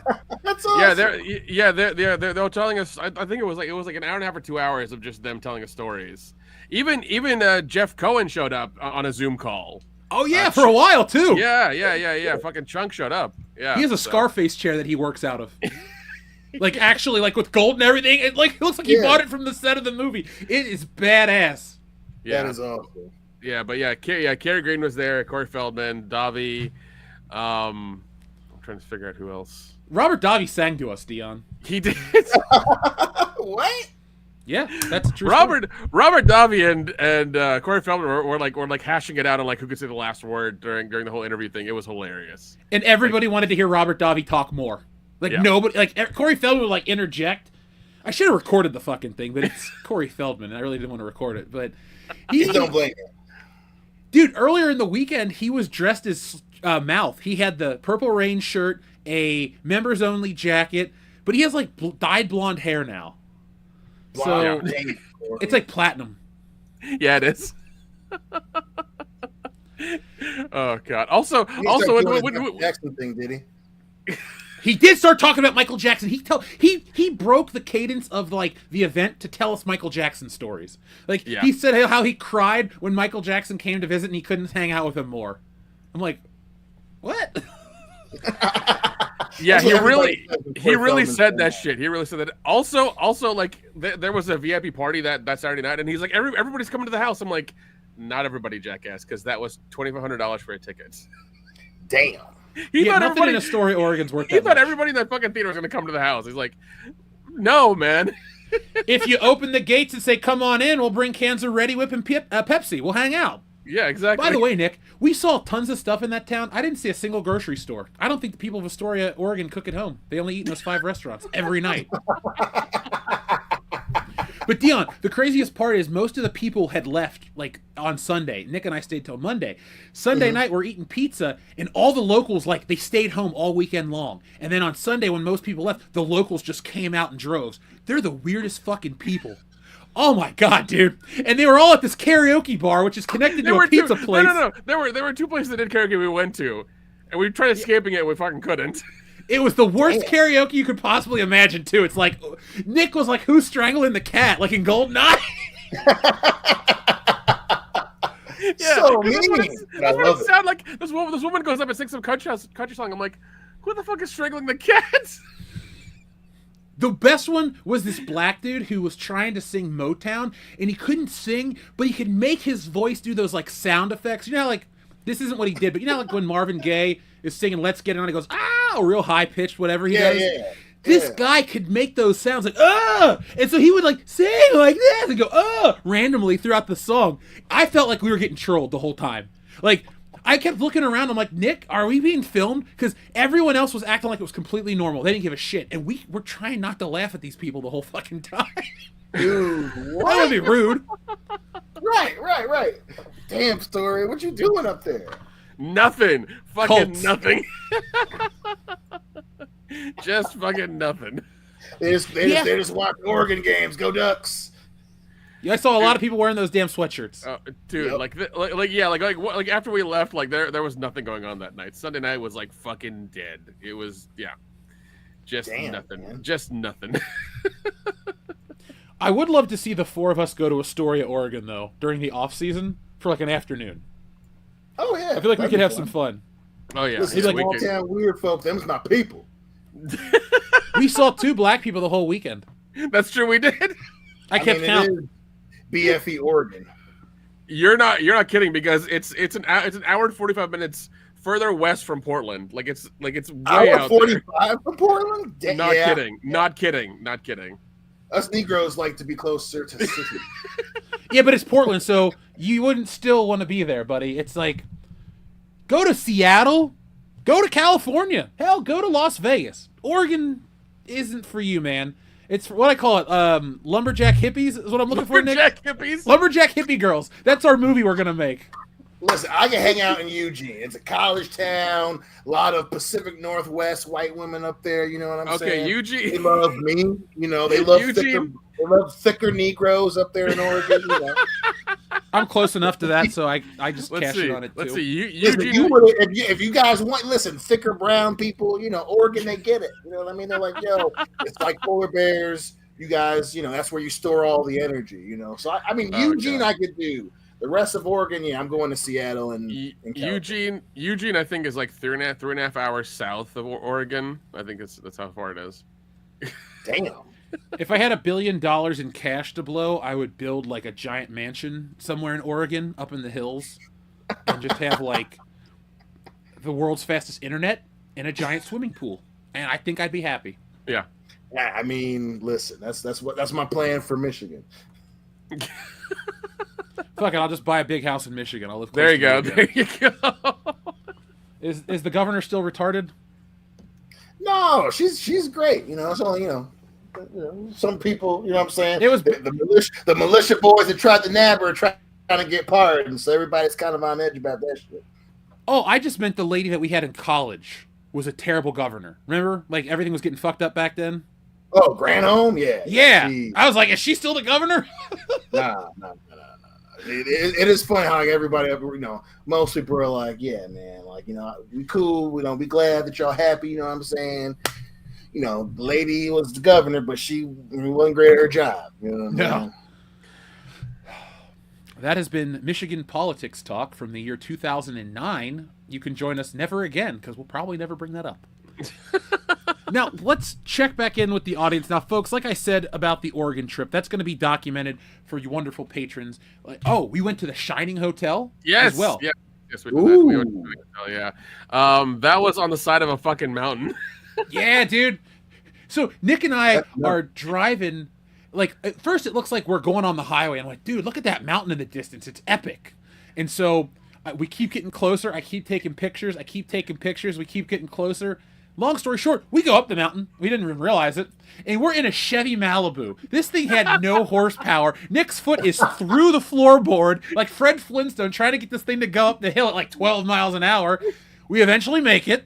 And it is beautiful and quiet and serene and snowy in June. But, yeah. It was a pretty full ski resort. Like, even for the middle of the summer, there were a lot of people staying up there. Yeah. That's pretty fucking nuts. That's pretty nuts. Now, folks, I can't tell you if I went crazy and broke through a door or anything like that, so you'll have to watch the Patreon video. But Nick and I had a great time filming this content, and we're going to try to do more stuff like this for you guys because we are world class, and we want to hit up everywhere in the world. Maybe one day we'll be in your neck of the woods. You come hang out with us. We'll record a commentary for an episode of Spider-Man. There you go. Yeah, and like just at the beginning, we did go to the last Blockbuster and film the hell out of that. So every square foot of that store yeah, documented by this camera right here. So we got a lot of footage from there too. I bought a hoodie and a pin and some other stuff too. So yeah, I bought a keychain and I kept my receipt because I wanted a receipt that said Blockbuster on it. I think I bought a Blockbuster card, membership card from them. Okay, all right, just make. I got one of those too. They're like, "You want your name on it?" No, I got a real one somewhere. I just wanted another one because I misplaced it. But we did find that other video store, like an actual functioning video store in Astoria. Video Horizons in Astoria, in downtown, yeah. The guy was cool as shit that ran that store. And Nick bought the best DVD ever, Dion. We're going to watch it when we hang out. Okay. Yeah. It's fucking hilarious. It is. It's really funny. Now I'm excited. What is it? The Fuckins. The Fuckins? That's literally what it's called. Yeah. What? Yep. I said to Nick, what the hell is this movie? And so we watched the trailer in the store, and he's like, I'm buying this. They had one copy in the store. Nick bought it because the guy's like, it's $8. It's my only copy. You're like, no problem. I have to own this. Yeah. Because you showed me the trailer, and it was like, it's crazy. It's definitely nightmare fuel for sure. But it's also a comedy. It is also a comedy. It's one of those things where it's just like, in America, this was not made by an American for sure. This had to be made somewhere else. Had to be. But it's in English, Dion. It is in English, but it's just one of those things. I'm just like, jeez, man. Well, now I can't. Yeah, let's have a couple drinks and watch it. Shoot, okay, some drinks, some California shots, open our minds up a little bit. You might want to keep your mind a little closed off from the California shots because this is like next level weird. Oh. It's not gory or gross. It's just fucking weird. Yeah, and you're it's not just gonna really, yeah. Like Zardoz weird? Yeah, like Zardoz weird. Except there's no Sean Connery in a thong. It's more just like creepy white people. But we'll talk about creepy that. White people. Oh god. Darian 2 and 7, thank you very much. I'm betting the over. He'll be at the premiere. That's in regards to Mel Brooks passing away or staying alive for Spaceballs, the sequel. I don't know. Him and Dick Van Dyke are really battling for 3 digits. It's happening. Dick Van Dyke will be 100 at the end of the month. Oh shit! Damn. I have a Hold on, Dick. Hold on. I'm going to throw this out there. Somebody's going to have to send me like $100 when I predict this, but Dick Van Dyke and Mel Brooks will walk the red carpet together for Spaceballs 2. That's my Holy bet. shit! Okay. So then Dick Van Dyke will damn near be 102, might be, and Mel Brooks will just if he's there, will be 100. Damn. Yeah, that's gonna be amazing. Dick Van Dyke's son probably is retired now. Oh, dude, Barry Van Dyke, yeah. Dick Van Dyke has great-great-grandchildren, okay? Yeah. Man, Chimmery indeed. Yeah. Yep. Thanks, Bart. Bert, not Bart. He's one of the few men who have got to see his great-great-grandchildren. I mean, he's seen so much. I thought my grandma. Banged Mary Poppins. Did he? Good for him. Oh, I mean, jeez. 1965 Julie Andrews. Pretty Right. good. Pretty good. Yep. She's not You can give me a 1965 spoonful of sugar Claudine anytime. Auger, but, you know.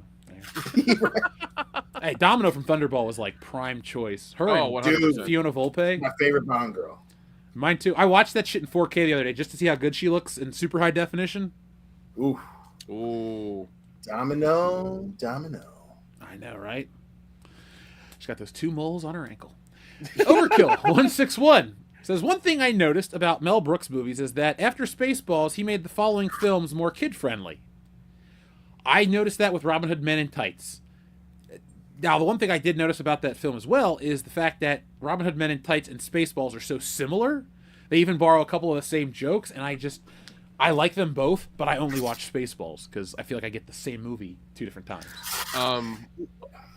Also, honorable mention that everybody seems to forget of the Mel Brooks. Well, a lot of people seem to forget is Dracula Dead and Loving It. Everybody needs to go watch that. You need to go watch. Isn't that Dracula Leslie Dead and Loving Nielsen? It. Yes. Leslie Nielsen is Dracula. It's a parody of the original Dracula movie. I think Mel Brooks plays Van Helsing. It's fucking hilarious. Like, I will highly I recommend haven't it. been in a long time. I got to rewatch it. Yeah, highly recommend it. It's you'll thank me later. I'll thank you now. Thank you, Nick. Also thank Darian or Overkill 161. Thank you, Overkill 161. Wasn't too far from your neck of the woods. I love the nature up there. Darian 217. Thank you again. He says, that is saying something as Rick Moranis turned down returning to Ghostbusters, yet he's now returning for Spaceballs 2. Significant since he quit to raise his children after his wife passed away. That is fair, Darian, but the one thing we have to remember is they offered him a bit part in Ghostbusters 2016. He probably was hip to the fact that this is a bullshit movie, and maybe this is a meteor role, you know? Like, maybe Dark Helmet's the main character of Spaceballs. Oh, maybe yeah. Dark Helmet will be the main character. I hope he is. Like, I don't give a shit about anybody else. I want to watch Dark Helmet walk around for 2 hours just making fun of everything. And is George Weiner still alive? If he's alive, I want Colonel Sanders back. Fuck, man. Make President Scroob still around. Like, bring them all back. The only one he can't do is John Kennedy. Just let Barf die, you know? Just let Barf die. I should sell that T-shirt. Just let Barf die. Oh God, Harrison Ford should be the father of Lone Star. Harrison Ford should play Barf. I mean, that would be pretty funny. I would not be mad if he's just sitting there with a dog mask on going, son of a bitch, the whole time. Son of a bitch. That's a grouchy old dude in makeup. That would be fucking hilarious. Get the fuck off of my ship. This is bullshit, Mel. Like, they're like, don't use his real name. Who the fuck is a Josh Gad? He just starts walking up and beating his ass. God. I feel like He's just telling everybody about their real names. Yeah. God damn it, Mel. I feel Rick, like you son of a bitch, it's good to see you. Bill Pullman, I thought we were friends. What did you do to me? Oh God, I feel like Harrison Ford would love that role. He's like, fuck it, pay me whatever. I just want to be a curmudgeon old dude in makeup for 90 minutes. We can ask you if he wants to wear makeup in Stealing Solo too, Nick. We'll be like, you want to be blue or purple? It makes no sense, but hey, fuck it. Yeah, why not? Darian, I'm excited though for Rick Moranis. He is great. Yeah. But like this, folks, in Wokebusters, there are a lot of like Ghostbusters surrogate characters, like the four of us and stuff. Louis Tully is so great. There's no Louis Tully like surrogate. I left him out of the book because he's just too good. Like if John Candy was in Ghostbusters, you wouldn't have touched his character either. You don't need to parody those ones. Darian also says, did you see anything? No, sir. I didn't see you playing with your dolls again. Ludicrous speed button. Oh, yeah, I forgot. We got Spaceballs the buttons. Oh, man, I haven't pressed this one in a while. I think low-key my second set of buttons. The second set of buttons are my favorite. But we have our ludicrous speed button. We didn't get rid of that, did we? No. That's on you. That's on you, buddy. That's on you. I didn't get a copy strike and delete it, did I? You may have. I think you may have. No. Yeah. Damn. I think we had to talk about that a while ago, where we did it a couple times, and they were giving us copyright strikes because of it. That was like the harsh one, I think, where it's like, Yeah. Yeah, that was the harsh one. I mean, we got. Now I'm heartbroken. I was all excited to watch. Well, we got this one.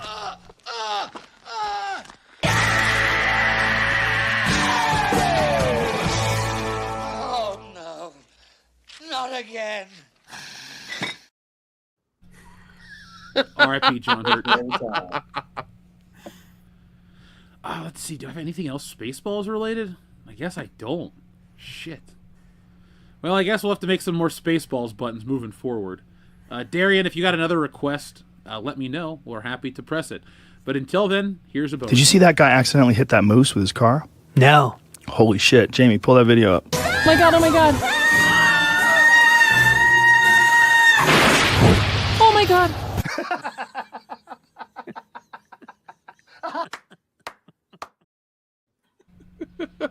Thank you, Paul Rudd. Fucking macking me. Oh my god. What a movie. What a commercial is more like it, Dion. You don't dance when you go to McDonald's? If I usually run out the door when I realize I'm in a McDonald's because I fucking that's fair. That's fair. Dude, What's the dollar menu, bro? what year are you living in, man? The dollar menu is like the $5 menu. We had it all in 2000. We had it all. We really did. I Yeah, watched, we really did. when I was working on the book today, I actually had 2 videos pop up that I watched, both about why McDonald's is too expensive, and I was like, yeah, McDonald's is too expensive. You're paying for literal garbage. So, Yeah. food that doesn't decompose. Just think about what it does to your body. Ugh. Darian, thank you very much again. Darian217 says, you should try sending Stealing Solo the comic to Mel Brooks to get that movie made. I have a case ready to go to people that could help get it turned into a movie. Maybe I'll do that now, since Spaceballs 2, people are talking about that one. It's like, well, it doesn't come out till 2027. You want to beat him to the punch? Oh, Harrison Ford's schedule's open for this 1 week. Let's do it. Yeah. My only caveat, guys, will be like, we get to stand on the side while they film it, and we don't say anything. That's fine. Hey, That's I fine. like it. I like that. I want to play the little kid that my character yells at in the beginning. Like, that's the only thing I'd ask to be in. Like, can I just be in this scene where I say, hey, mister, what was wrong with you? That was a great movie. Like, I want to get yelled at by my fictionalized self. That's very Albert Brooks and meta. There you go. Xavier God says, the new trailer makes the Superman look shitty. I got to watch it still. The trailer. I'm already going to watch the movie. Yeah, I don't think so. I mean, the first trailer they came out with, where he was like doing an interview with Lois, was really interesting. The conversation they had was really good. I thought the trailers that have built up so far have been great. I'm on board to watch it. Yeah, Which is saying something, because you're usually the first one to say fuck a superhero movie. No, I 100% am. But this one, I was just like, I want to see this, and I think it's different. I hope it's different than the other superhero movies. So, I hope it's good too. But we'll find out. Folks in the chat, should I go out and pick up one of the Superman action figures from the movie? Because, I got to get it for the collection. Maybe I'll turn it into a little video. We're on the hunt for Superman. Yeah. Thank you, we got our to God. We got our advance tickets, so we're gonna go check it out. Yeah, we'll have an early review for you fine folks out there in radio land, podcast land, whatever we're going to call it, here on YouTube. Dion, you should look into buying those Amazon Prime tickets if you're trying to go early. They're like 4 days early. I might have to. Typically, we haven't had a problem out here, but yeah, I might. Well, no, it's a special screening that's a couple days in advance only. Oh. It's for Prime members only. Yeah. Yeah. Look at the Facebook group. I sent Jeff the message there. The link will still work for you though. So yeah. Hell yeah. Our friend TLJ Screwjob says, my friend's birthday is Saturday, and we're going to a playable pinball museum. But due to the protest against the president, we're seeing Ballerina. Ah, no. Oh wow! Wait! Oh, downgrade the animated that's series. Fucking terrible. Oh man, a pinball museum. I mean, I know there's one in Chattanooga that's really awesome. That's a lot of fun. Nice. Yeah. I think it's like $10 to get in. You play as much as you want. It's great. Yeah, like we had Legacy of the South. Yeah, we had a pinball bar that closed a couple years ago, but it was the first part of COVID. It was fucking awesome. We definitely want more places like that. Yeah, I know there's a pin. It's easy. You just gotta have a big enough pinball arcade area, and then have beer. That's it. Mm-hmm. Lots of beer. Yep, that's it. What was that place in Astoria?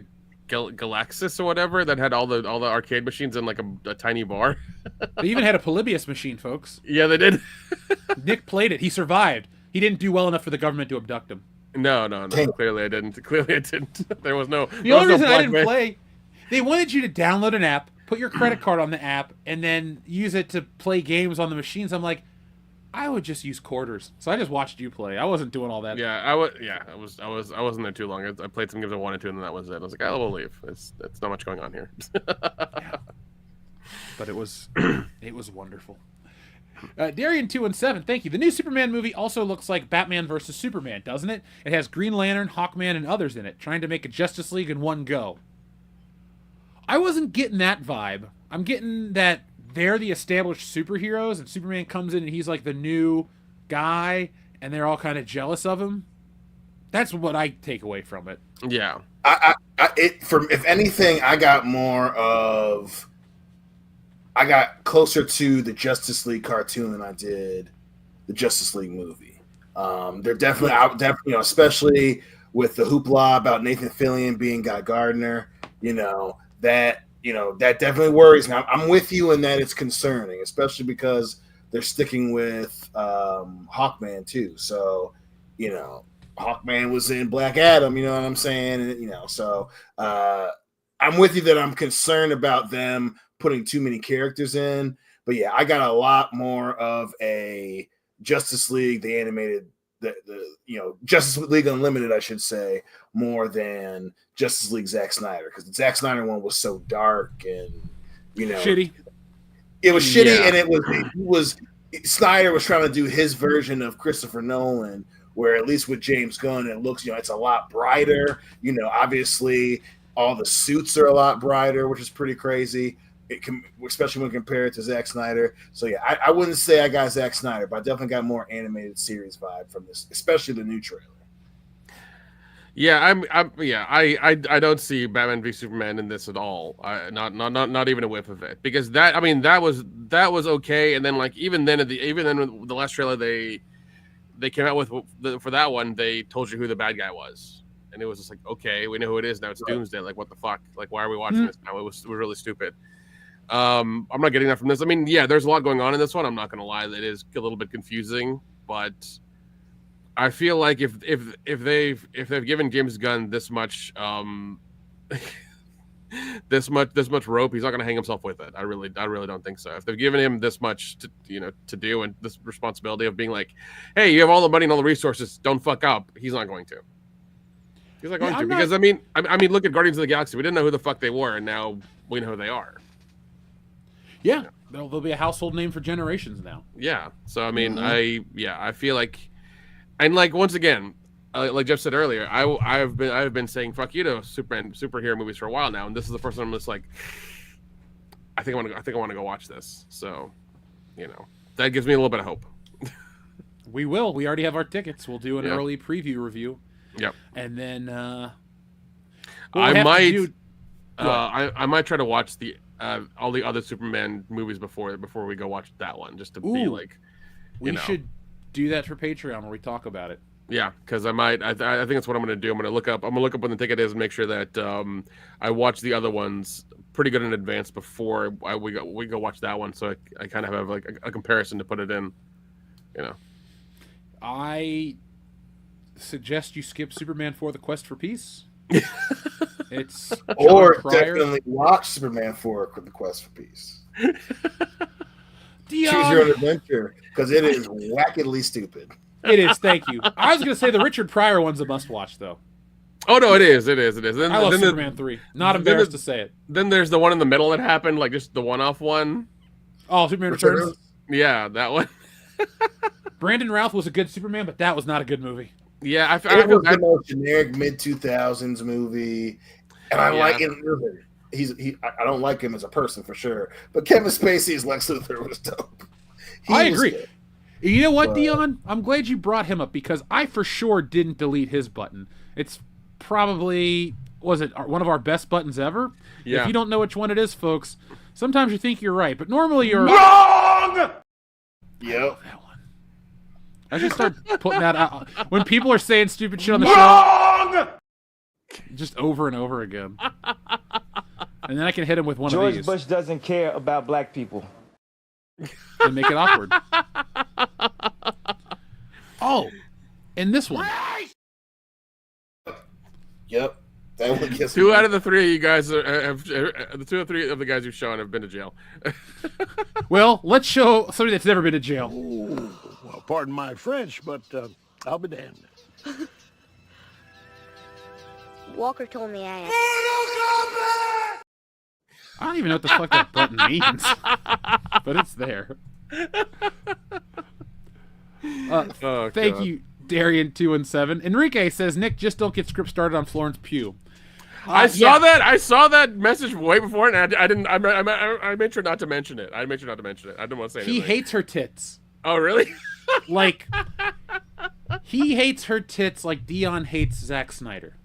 Wow. That much? Yeah, it's a long story. I'll let you Okay. have him tell it one day. One day on a Tuesday, you guys should just show up and surprise everybody. We're like, hey guys, it's a Tuesday show with everybody on it. Fuck it. We're playing bracket battle. And then we'll be like, that'll be the new litmus. That'll be the new comparison. Script, what's more disappointing, X or Florence Pugh's tits? And he'll always pick Florence Pugh's tits. He's just so mad at her tits. That's hilarious. Yeah, after watching Oppenheimer, he was so disappointed. What? Not in the movie, in the tits. I know, but like he had such high expectations for her tits, and like. Well, I'll let him tell you the story, but it's not That's him that fine. made fun of the tits. It's the women he was with. Oh, okay. Yeah, they were like tearing into her like harshly. Oh my god. Damn. Xavier to God asks, "What do you guys think about Harley Quinn played by Sydney Sweeney?" That's hot. I mean, that's fine. But there has to be a parallel universe where she meets Margot Robbie. Yeah, I want to watch that movie. We all want to watch that movie. Privately. Yeah. You ain't lying. Yeah. Instead of a free poster, they give you a free bar of that soap. The world's first $1 trillion picture made with Sydney Sweeney's bath soap as a free promo. Oh my god, dude, that'd be hilarious. That's a pretty penny for it now. We live in the simplest of times, so. Yeah. Xavier God says, this Superman movie will be my first I've seen in theaters. Really? It will be Oh, wow. my, let's see, Returns, Man of Steel, BVS. So third? Because it's, there've only been 3 in my lifetime. Yeah, same. It's same for you, Dion, because Superman Returns came out when we were in junior high. Or not junior high, junior year in high school. Yeah. Yeah. So. Damn, yeah. My third, yeah. Damn. Yeah, Xavier to God, like you, when we were growing up, there were no Superman movies. There was a Superman TV show, and there was a cartoon, and a couple bad video games, and 2 toy lines that were pretty solid. But Superman was always there. He just wasn't Batman. Like, Batman was the 90s. And then Spider-Man was the early 2000s. And then the Avengers have kind of just been there, so. Right. Hey. Yeah, that's true. You know, I don't care what people say about modern Marvel, which I, have issues with, but the first Avengers is still tops. Like, I fucking love that movie. 100%. Especially that Soundgarden song that plays at the end. You're just like, man, what a great movie. And then you get this Bitchin' Rock song, and you're like, yeah, they'll live to rise. Cool. I saw that movie 4 times that summer. Apparently, Sydney Sweeney's soap, sold out. Because we live in the simplest of times, Nick. Like, because I just checked, I was like, oh, I wonder if it's still for sale. Nope, it's sold out. Yeah, I bought it all. I sent Since me once, shame on you. Well, folks, next week this box of this wall of toys is getting replaced with a wall of Sydney Sweeney soap. Well, okay. Apparently, Walmart still has it. Oh, thank you. Of course. For like $17. I was like, wait, it's still here. Well, if you want a quality product, Nick, you go to Walmart.com. That's right. No, you don't, folks. If you want a quality product, you go to shop. Hold on. It's on eBay, and I'm looking at it right now just to see it. 115 people have viewed this in the last 24 hours. $45 for 2 bars. The smelly motherfucker that buys it better. Oh, sorry. Better No. wash with one of them. Sorry. $45 for each bar, and there are 3 available. Oh. Yeah. I hope you don't make any money. Yeah, that's funny shit. I mean, make your money however you want. That's fine, but it's not world class. Just putting that's that hilarious. out We all just searching for that nut, man. Apparently for some people it's a bar of soap, but whatever. I mean, hey. You could use it, I guess, as lube. So there you go. At least you'll be a clean weirdo. A clean weirdo. I don't know, man. It seems like at those conventions they just need to sell like deodorant for $1, or maybe Axe body spray. No, what we're gonna do is we're gonna open booths at horror shows. We're gonna go to the local dollar stores. We're gonna buy up all their stuff, and we're gonna have tables lined up. $2 deodorant, $3 body sprays. 2 for $5. Yeah. Oh no, we should have the nerd care package. It's mouthwash, deodorant, body spray, and we'll get some of that. Ew, we should get a partner. Never mind. Actually, that's a good idea that I'm not going to share on air because we should write it down. Write it down. Yeah, I'm writing it down. All right, I'm writing it down. Yeah. All right, calm down, Al pal. Just write it down. Yeah, goddamn it now. Yeah, I don't want you to forget about it. It is written down on this piece of paper with all these drawings on it. So there you go. I won't forget it. Xavier God, I won't forget about you either. He says, I don't count BVS as a solo Superman film. Fair. So then that's my second Superman film. Fair. Yeah, I can live with that. I don't want to live with it, though. It's not a very good movie. No, it's not. Why'd you say that name? You know what is going to piss you off and everybody in the chat? I own BVS on Blu-ray. I don't own Terminator 2 on Blu-ray.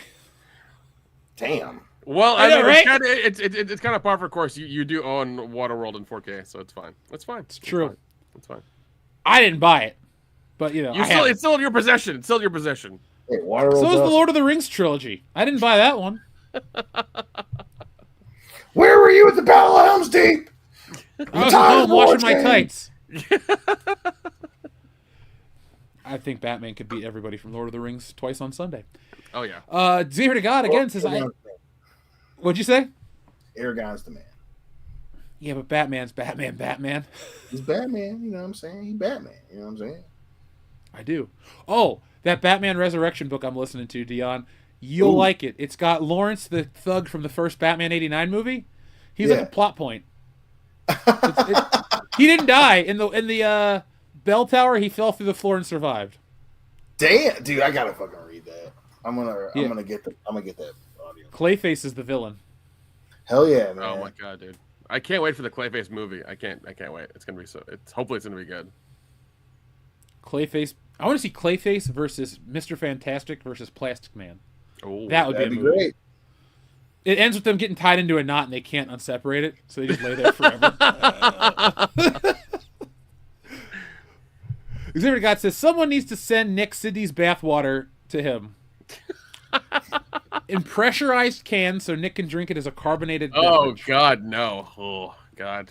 One thing I did see a couple of people say on Instagram when I was watching, like some dudes were getting mad because like some other chick did it first, Bonnie Blue or who did the bathwater thing first, and they're like, oh, she's copying her. This is such a Hollywood thing. I'm like, who the fuck cares?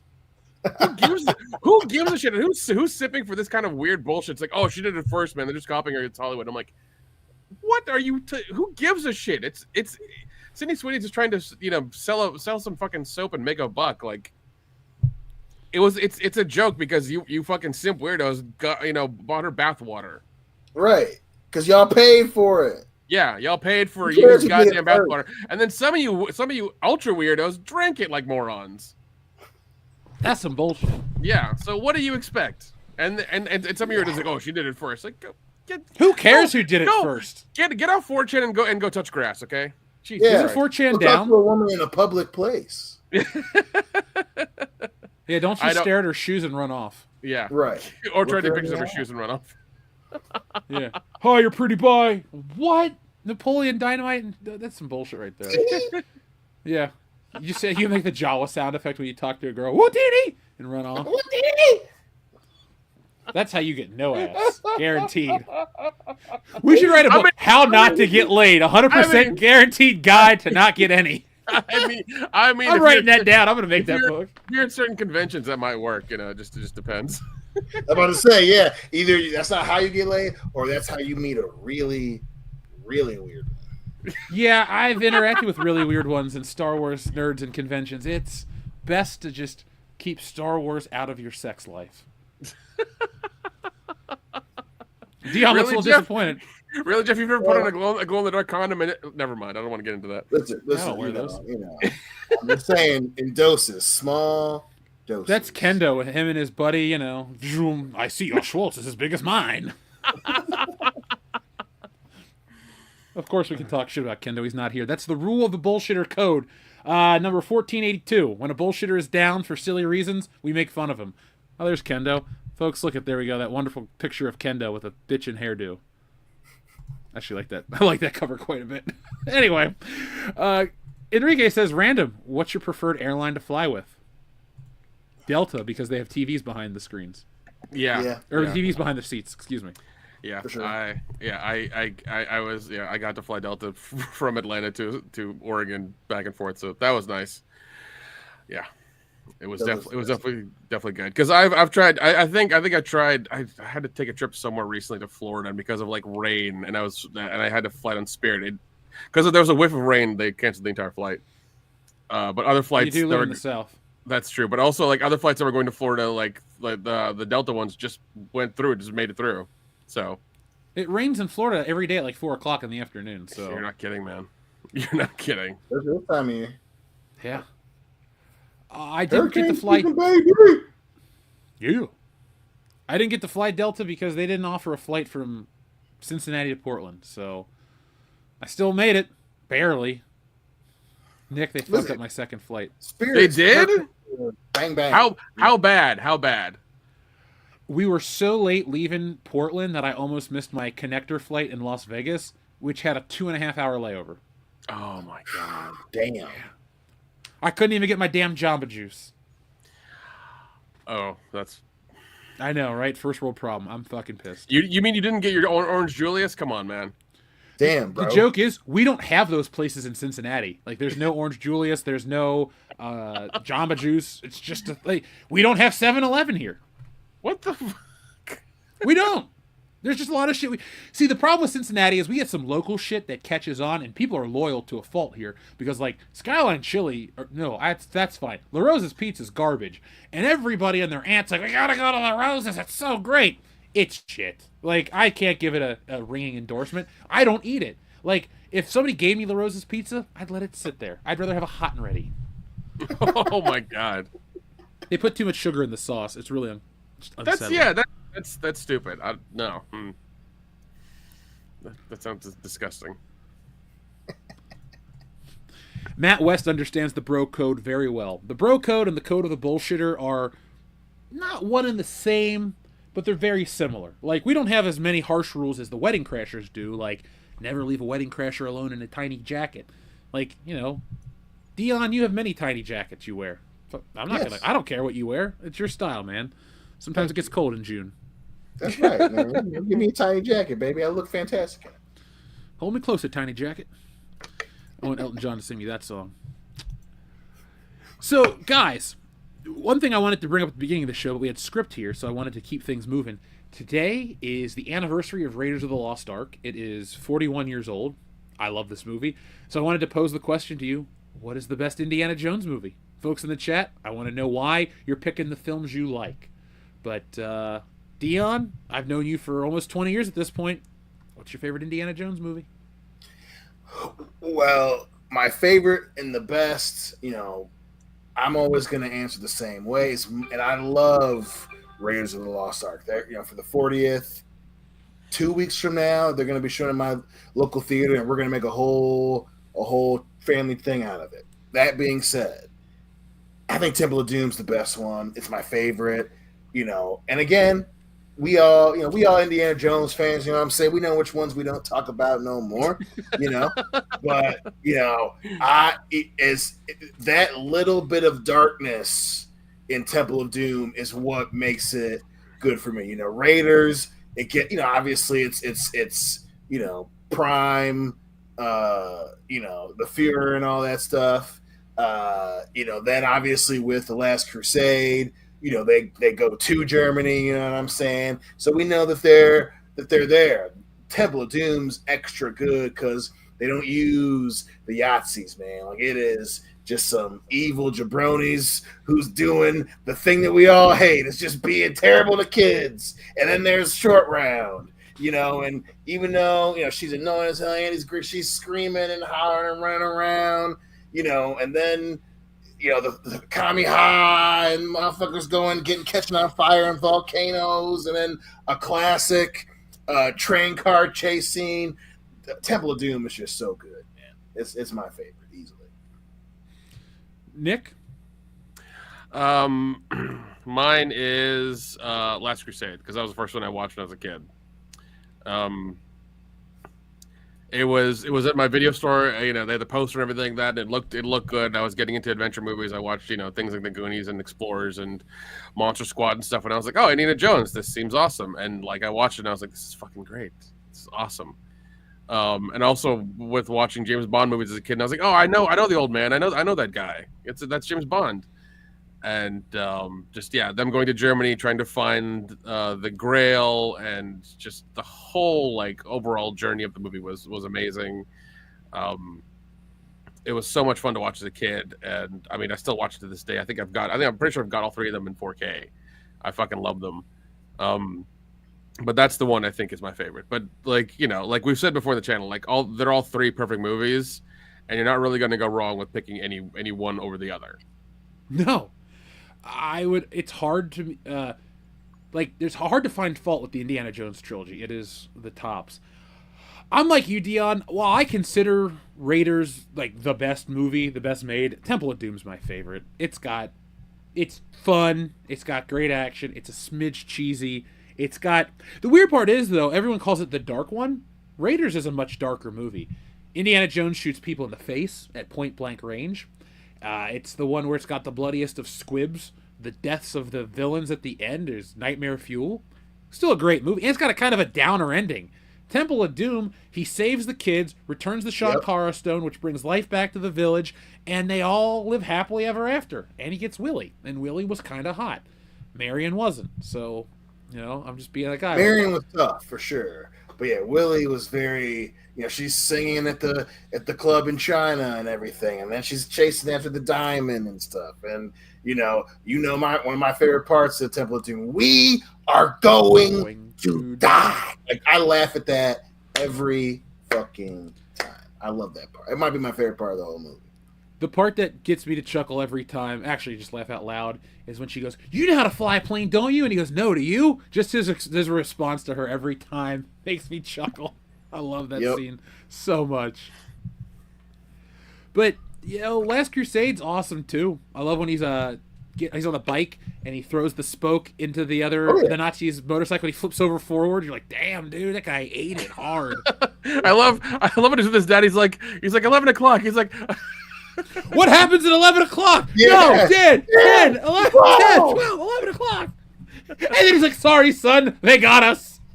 Yeah. Listen, my favorite part is, how'd you know she was a Yahtzee? She talks in her sleep. And then freaking Devin laughed at that joke. I gotta check. I think that's hitting my local theaters this weekend. Yeah, I think. Yeah, I want to say there's Indiana Jones here as well somewhere. So. Yep. Yeah, we're getting the Raiders of the Lost Ark for the anniversary for Flashback Cinema. So. Why is Sonic the Hedgehog getting a special re-release? I don't care. Wait. Oh, that's Spider-Man Into the Spider-Verse. Either way, I'm going to look it up and see if Indiana Jones is showing soon because I need to go see that movie again. I've seen Raiders in theaters and I've seen the newer ones in theaters, but I have not had the opportunity to watch Temple of Doom or Last Crusade on the big screen the way they should be seen. So, yeah, Last Crusade was I think that was during the Christmas season. So we went and saw that.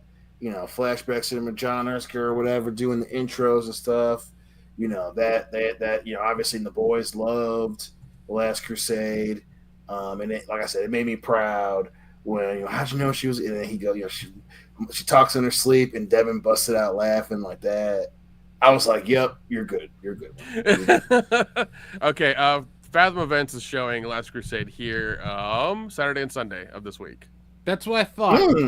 Yeah. Shit, I'm kind of tied up this weekend. I'm gonna. Oh wait, hold on. They're also showing it the 17th and 18th of this month as well. So next weekend too, I guess. Oh no, that's Tuesday and Wednesday. I might go out on Wednesday and go see Last Crusade. Yeah. So they got it then too. I know there's a dine-in theater here that I can go and get a couple of drinks and a burger and enjoy myself watching Last Crusade. So you got to drink whiskey like Indiana Jones. Oh, that'll happen.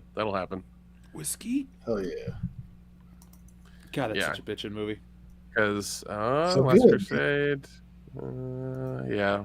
that's one they're showing. Which that's awesome. I might go do that. Got a lot of people in the chat just quoting the hell out of this movie. I was just I love. I'm seeing that. I didn't realize the run. I didn't realize the runtime for Indiana Jones Last Crusade was 2 hours and 12 minutes. It doesn't feel like it. No. Hey, what does he say, Mr. Bones? Ships passing in the night. Me and my dad boinked the same woman, you know. God, I love that part so much. God, I was the next man, Dad. I can watch those all the time. Dude, when you came up for New Year's, man, which is why I'm glad we get the 2025 get together going, because I fucking love those movies. Not sober Indiana Jones watching is my new favorite pastime in Dion. It's great.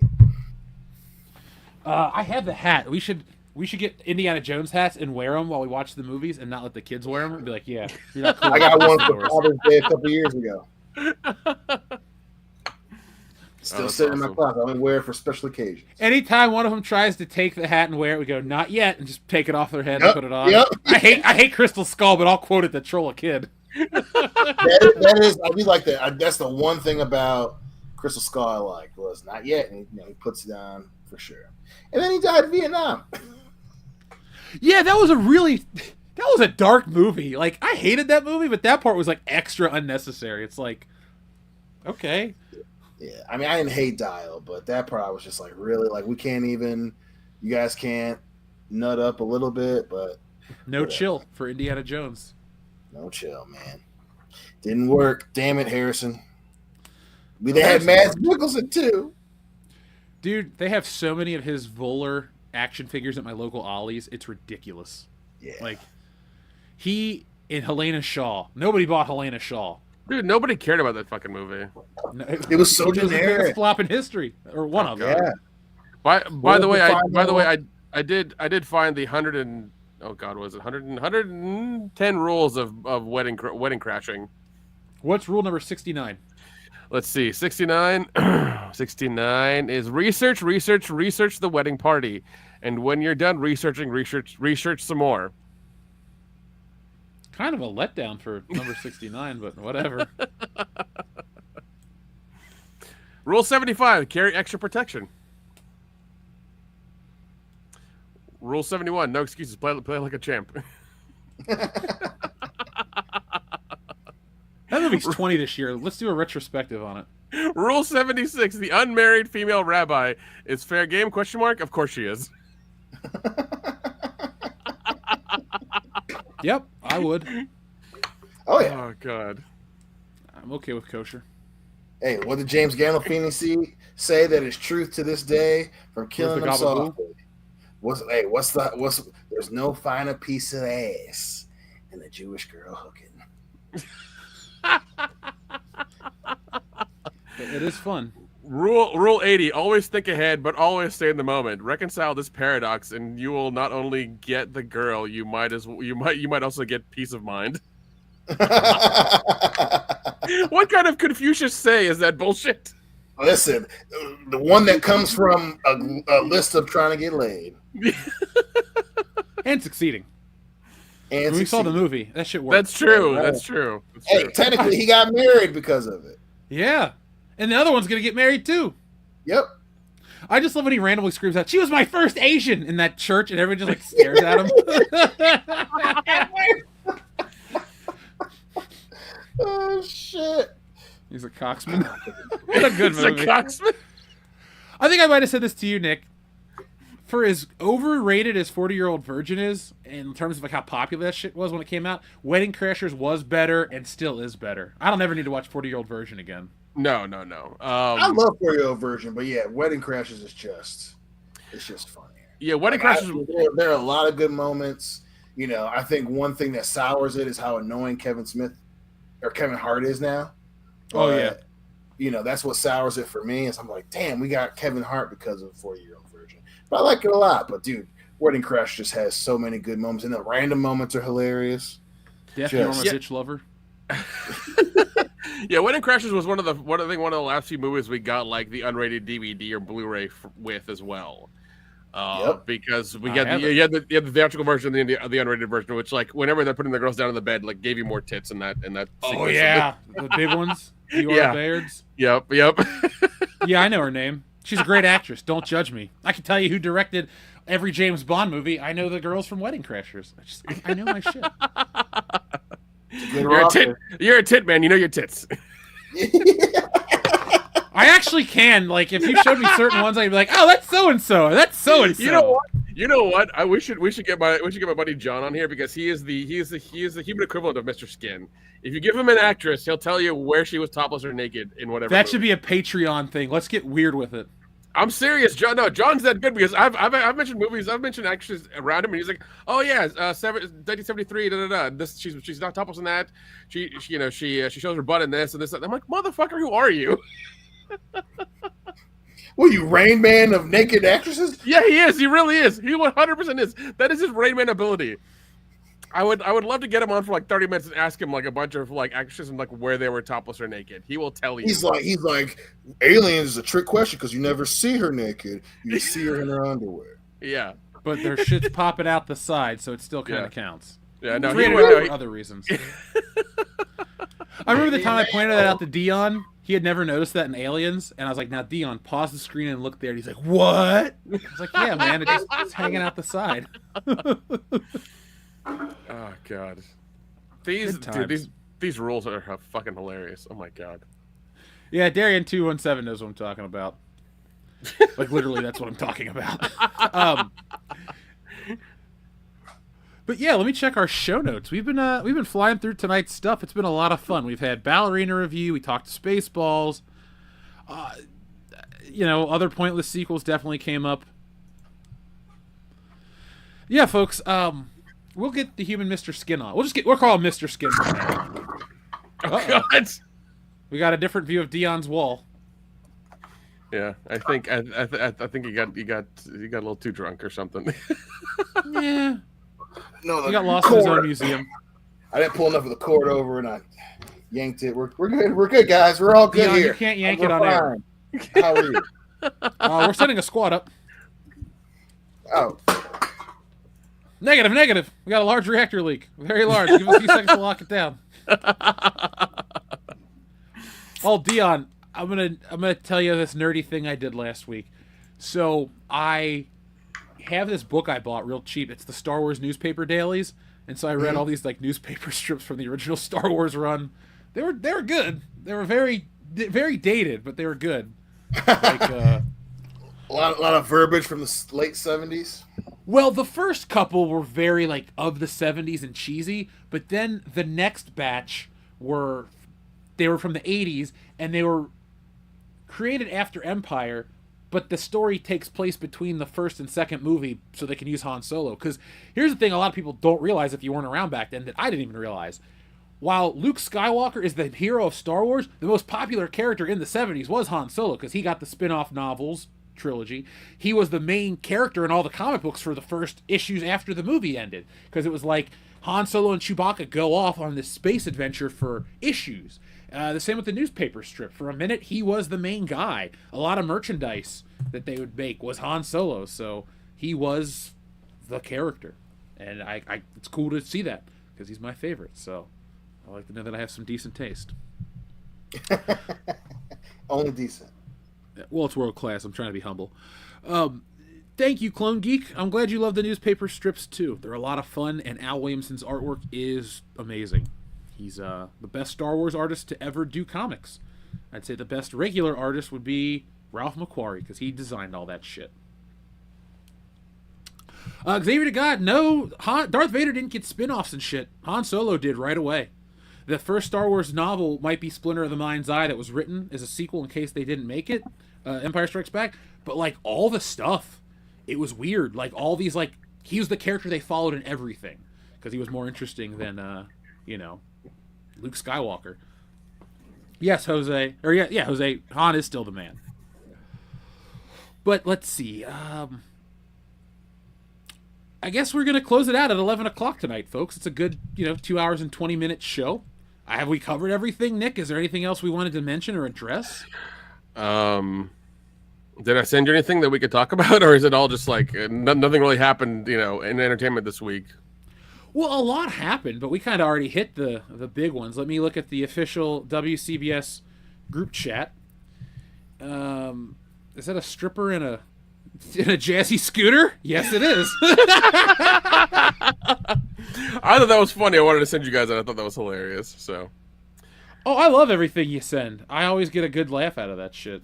The AI Star Wars movies were a little weird. There's a lot of AI like Instagram channels coming up, and it's mainly like Sasquatch and Yeti like in the woods with like people who are vlogging or who have like cameras on their heads, like talking to each other, like bulking up and cooking meals and shit. It's very strange. We should do a Blair Witch Project style movie where we're hunting for something, and then we use like an AI whatever to turn. Sasquatch is having a dance party. That's what we find. Like Sasquatch can do he can break dance where he spins on his back, does this shit. I would watch that movie. For sure. I know we don't cover a lot of gaming, but did you see all the news from PlayStation today and Konami? No, what happened? Oh, it's good stuff. It's the Metal Gear Solid game. The new one's getting like some online mode. There's a remake of the original Silent Hill coming out. All kinds of cool shit. Yeah, that's good. Any more news about the Switch? Is it still bombing or no selling out, or is it's selling well? It's just a lot of people seem very disappointed in it. Okay. Me personally, I just wouldn't pay. It's not even the price of the system that's the problem. It's the games.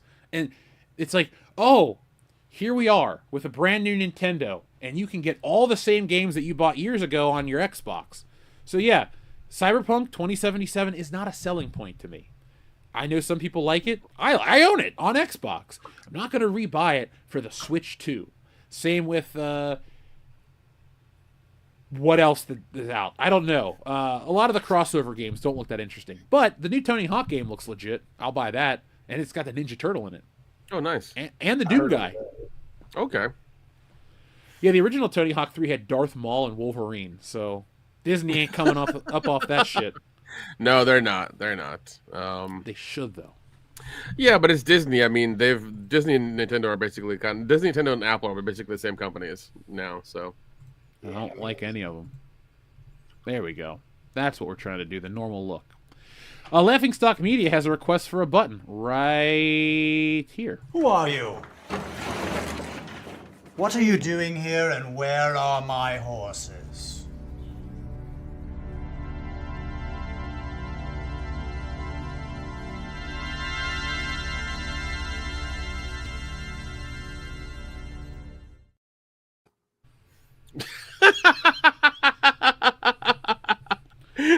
Hello, Dion. Where are you, my friend? I guess he's dead. Perfect damn timing.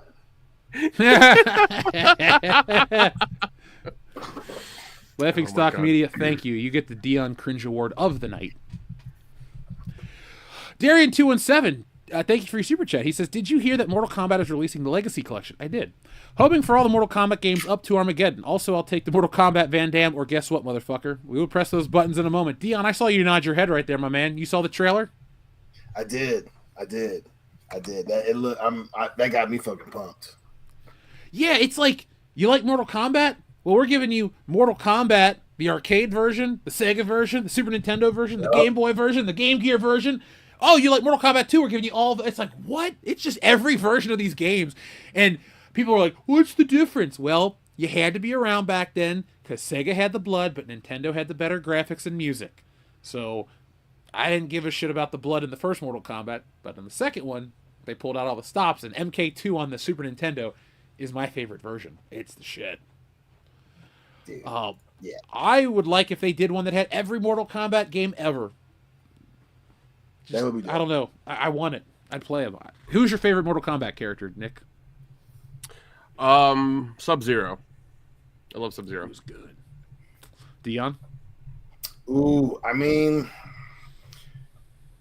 for me, I gotta go. As much as I love Scorpion, I mean, I could even make the argument that he's 1B. I'm a noob Saibot guy. Like, that's why, you saying you love Sub-Zero, that's perfect for me because I love noob Saibot, especially with, doing the towers. I love noob is my boy. Why does he have that name, Dion? Do you know?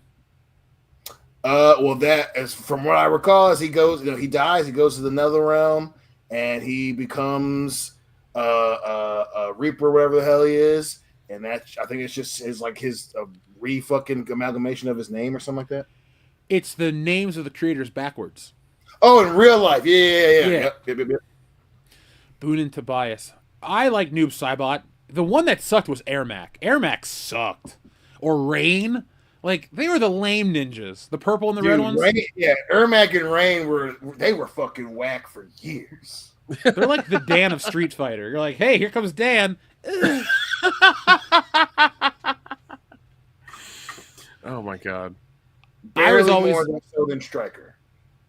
Dude, Stryker was the chunky dude in Mortal Kombat. He's like, I can't fight, so I'm just gonna shoot you. Like, that was his gimmick. He pulled out a gun. It. Shit, once you got into the game, you could make some damage in those towers with some Stryker. See, 3 is where I kind of lost interest in Mortal Kombat because I didn't like Cabal or Stryker or the Sub-Zero without the mask. But then Trilogy came out and included everybody, so I was back on board. Yeah. But like when the games first came out, I liked Liu Kang. Liu Kang was cool, and he was easy. You held the B button for the bicycle kick, and he's right across the screen. And then he was good in the movie. I think nowadays I like Scorpion the best in the newer games. Sub-Zero is my favorite for a small window of time. But if I'm watching the movie, I think my favorite is Johnny Cage. I love Johnny Cage. Like, he better be fantastic in this new movie. That's all I care about. Even though it was the last great thing Machinima did, but when they did season 2 of Mortal Kombat and Casper Van Dien was Johnny Cage, I loved it. Casper Van Dien is not the worst actor. Just putting that out there. No. He's just very average, and that's okay. Very average, yeah. That's really all you need. I'm from Buenos Aires, and I say kill them all. I think there's, let's see, Predator Killer of Killers apparently is like a cartoon of Predator. Mm-hmm. Anybody seen that? If anybody knows if it's any good or anything? I saw the picture on my TV. Okay. I also saw a picture on my TV for Rust. It's now available to stream. Darn. Yeah, I need to acquire that for us to judge harshly. Yeah, we're gonna judge it harshly. Yeah, that'll be another Patreon exclusive. It's like, hey, tonight we watch Rust, the Alec Baldwin classic. The Alec Baldwin classic. It's brand new. How is it a classic? Because it is. Yeah. Oh, let's see. John in the chat says it wasn't too bad. Predators time travel. So it's they time travel? That's interesting. They're getting warriors from different time periods. Okay, I was just assuming that they were like collecting them throughout time. I didn't realize that the Predators knew how to time travel. That's really interesting. I had no idea about that. There's a first for everything, Nick. Yeah, I really need to read those comics. I really fucking need to. I really send you that link again. No, I know what it is. I just need to sit down and do it. Is the thing. That's all. Okay, that's fair. You can always go for a run while you read a comic book. Oh yeah, that'll work. Awkward. What are you headbutting your fucking tail? Oh! Burn some extra calories. Fuck yeah! I was trying to. I was pantomiming, bouncing up and down while running. I was running while reading comics on my iPad, so it didn't come through. It's fine. I tried. No, you need to get the head mount. The head mount. Saw, where you're like, ah. You have a GoPro on your face. You're like, I'm just reading comics. You scroll with your nose and tongue. Oh my god. Darian217, here's your button request. And here's another one. And we hit all 3 Mortal Kombat buttons. Shit. Now I'm just like... Oh, we have this one where you never play anymore. Guns don't work on Sunday.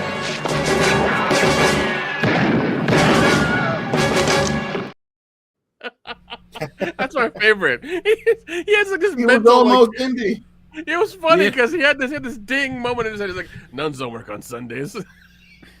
I just knew she was a fucking assassin immediately. Donuts don't wear alligator shoes. Yeah. He's gonna be here in Atlanta to for a movie. They're showing Black Dynamite and then another kung fu movie. And he's gonna be here, so I might get the in-person ticket and get a picture with him and be like, dude, we need more Black Dynamites. We need like 4 more. We really do. Yeah. We really do. Yeah, like we're ready to spend our money on them. We just need 4 more. Dynamite. Yeah, it's such a good movie. Oh shit! Yeah. Raiders is for Father's Day this weekend. Well, there you go. Hell yeah! You're a father. You deserve it. Hey, that's what we're doing for sure. One of these days this weekend, and it's showing on Wednesday. Oh, nice. Folks in the chat, make sure you wish Dion a happy birthday before we go. Hey, happy Father's Day. His birthday. Yeah, happy Father's Day. Sorry, your birthday's not for many months. Yeah, wish him a happy birthday. There we go. Fuck it. Thanks, guys. I was about to say, I was just like, hold on.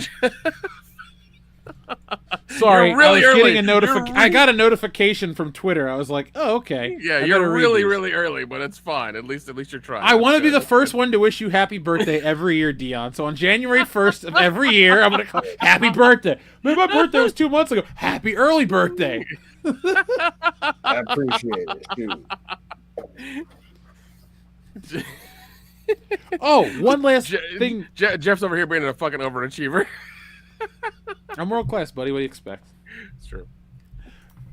Nick, happy early birthday to you too, man. Thanks, Super buddy. Early. Happy birthday to you too. Happy early birthday to you as well. Thank you, man. 4 months and change. I know. We gotta get with Dad. We gotta get together to celebrate your birthday this year. It's a big one. I'm getting something together. I'm gonna finalize the details this month, and I'll send everybody information. So. Oh yeah, we'll be there. Yeah. So I'm trying to figure out where exactly to do it and the place to do it, and then once I figure that out, then yeah. It should at least be in America. That's what I'm shooting for, but we'll see what happens. So. Right. Canada would be a nice trip. No. We can go fight a moose or two. Yeah, that'd be fun. The 4 bullshitters fight a moose and lose. Oh God, yeah. We ain't fighting fucking ant. Like we could maybe like RKO a deer or something, but we ain't beating a moose. No, like, that's not at all. Huge. But we accidentally killed Bigfoot. We accidentally killed Bigfoot. Yeah, the unicorn movie came out. We just did the same to Bigfoot. Yep, we RKO'd him. Oh God, I still need to watch that. You do. And folks, you need to do one other thing before we leave tonight. Follow us over on Twitter/X because we've been having a lot of fun with the posts. And I posted this today. Add for $50 to a Star Wars quote. And hundreds of you have been commenting on it, and thousands of you have been looking at it. And so I wanted to read out the best one right here. Luke, for $50 at that speed, will you be able to pull out in time? That's the one that got me. I have laughed too much at that one. So shout out to Gary on Twitter for liking that one. But I see Shrubbles08 there as well, and a bunch of other people. So folks, we are at the World Class BS on Twitter. We are trying to get to, what's our next goal? We don't use Twitter as much as we should. All right, we want to get to 20,000 soon. We're at 18.8. So we're putting the word out there. We want to get our channel to 20,000 followers on Twitter by the end of summer. How's that sound, guys? Ooh, yeah, I can dig it. Yeah, that can be done. Yeah. So, folks, let's all make that happen. I think, is it Mr. Bones' birthday, actually? Somebody in the chat's like, I think it's really their birthday. Happy birthday to our listeners chat. You know, happy birthday to everybody in the chat. I don't care if your birthday's today, tomorrow, 6 months from now. Happy birthday. That's what's up. Dion, I'm gonna wish you happy birthday forever, man. Thanks, man. Happy birthday to you. I was gonna text you tomorrow at work. You're like, oh, what's Jeff saying? Happy birthday. What the? Happy birthday, man. You know what? Tag Ken in a message and tell him happy birthday, just because. I'll message him right now. Fuck it. He's like, my birthday's not until blah. We know, Kendo. We fucking know. But you don't get the joke. So, hey, folks in the chat. Next week, just wish Kendo a happy birthday like every 5 minutes. Yep, if you say happy birthday, he'll be like, what the fuck? Please do. It'll confuse the fuck out of him. Also, if you could, please say happy birthday, Appalachian American. Just really screw with him. Yeah. Just really screw with him. He'll really fucking hate that. Now you make me feel like I shouldn't have sent my message without putting Appalachian American on there. Happy birthday. Well, if he hasn't checked it, then delete it. What, Dion? Now Dion messaged him. God damn it. The running gag should be, we forgot when your birthday was, so we just wished you a happy birthday in mid-June.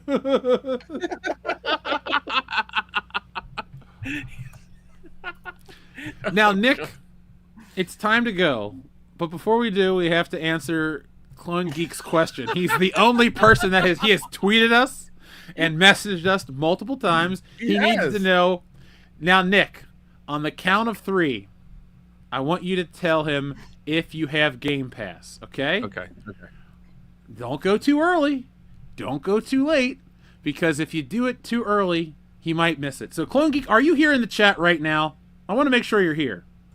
Let's wait for confirmation of life. Confirmation of life. All right. Well, Clone Geek, happy birthday. Shit. We're going to assume he's here. Okay. Clone Nick, do you have Game Pass? Yeah. Nice shooting, son. What's your name? My name is Jeff.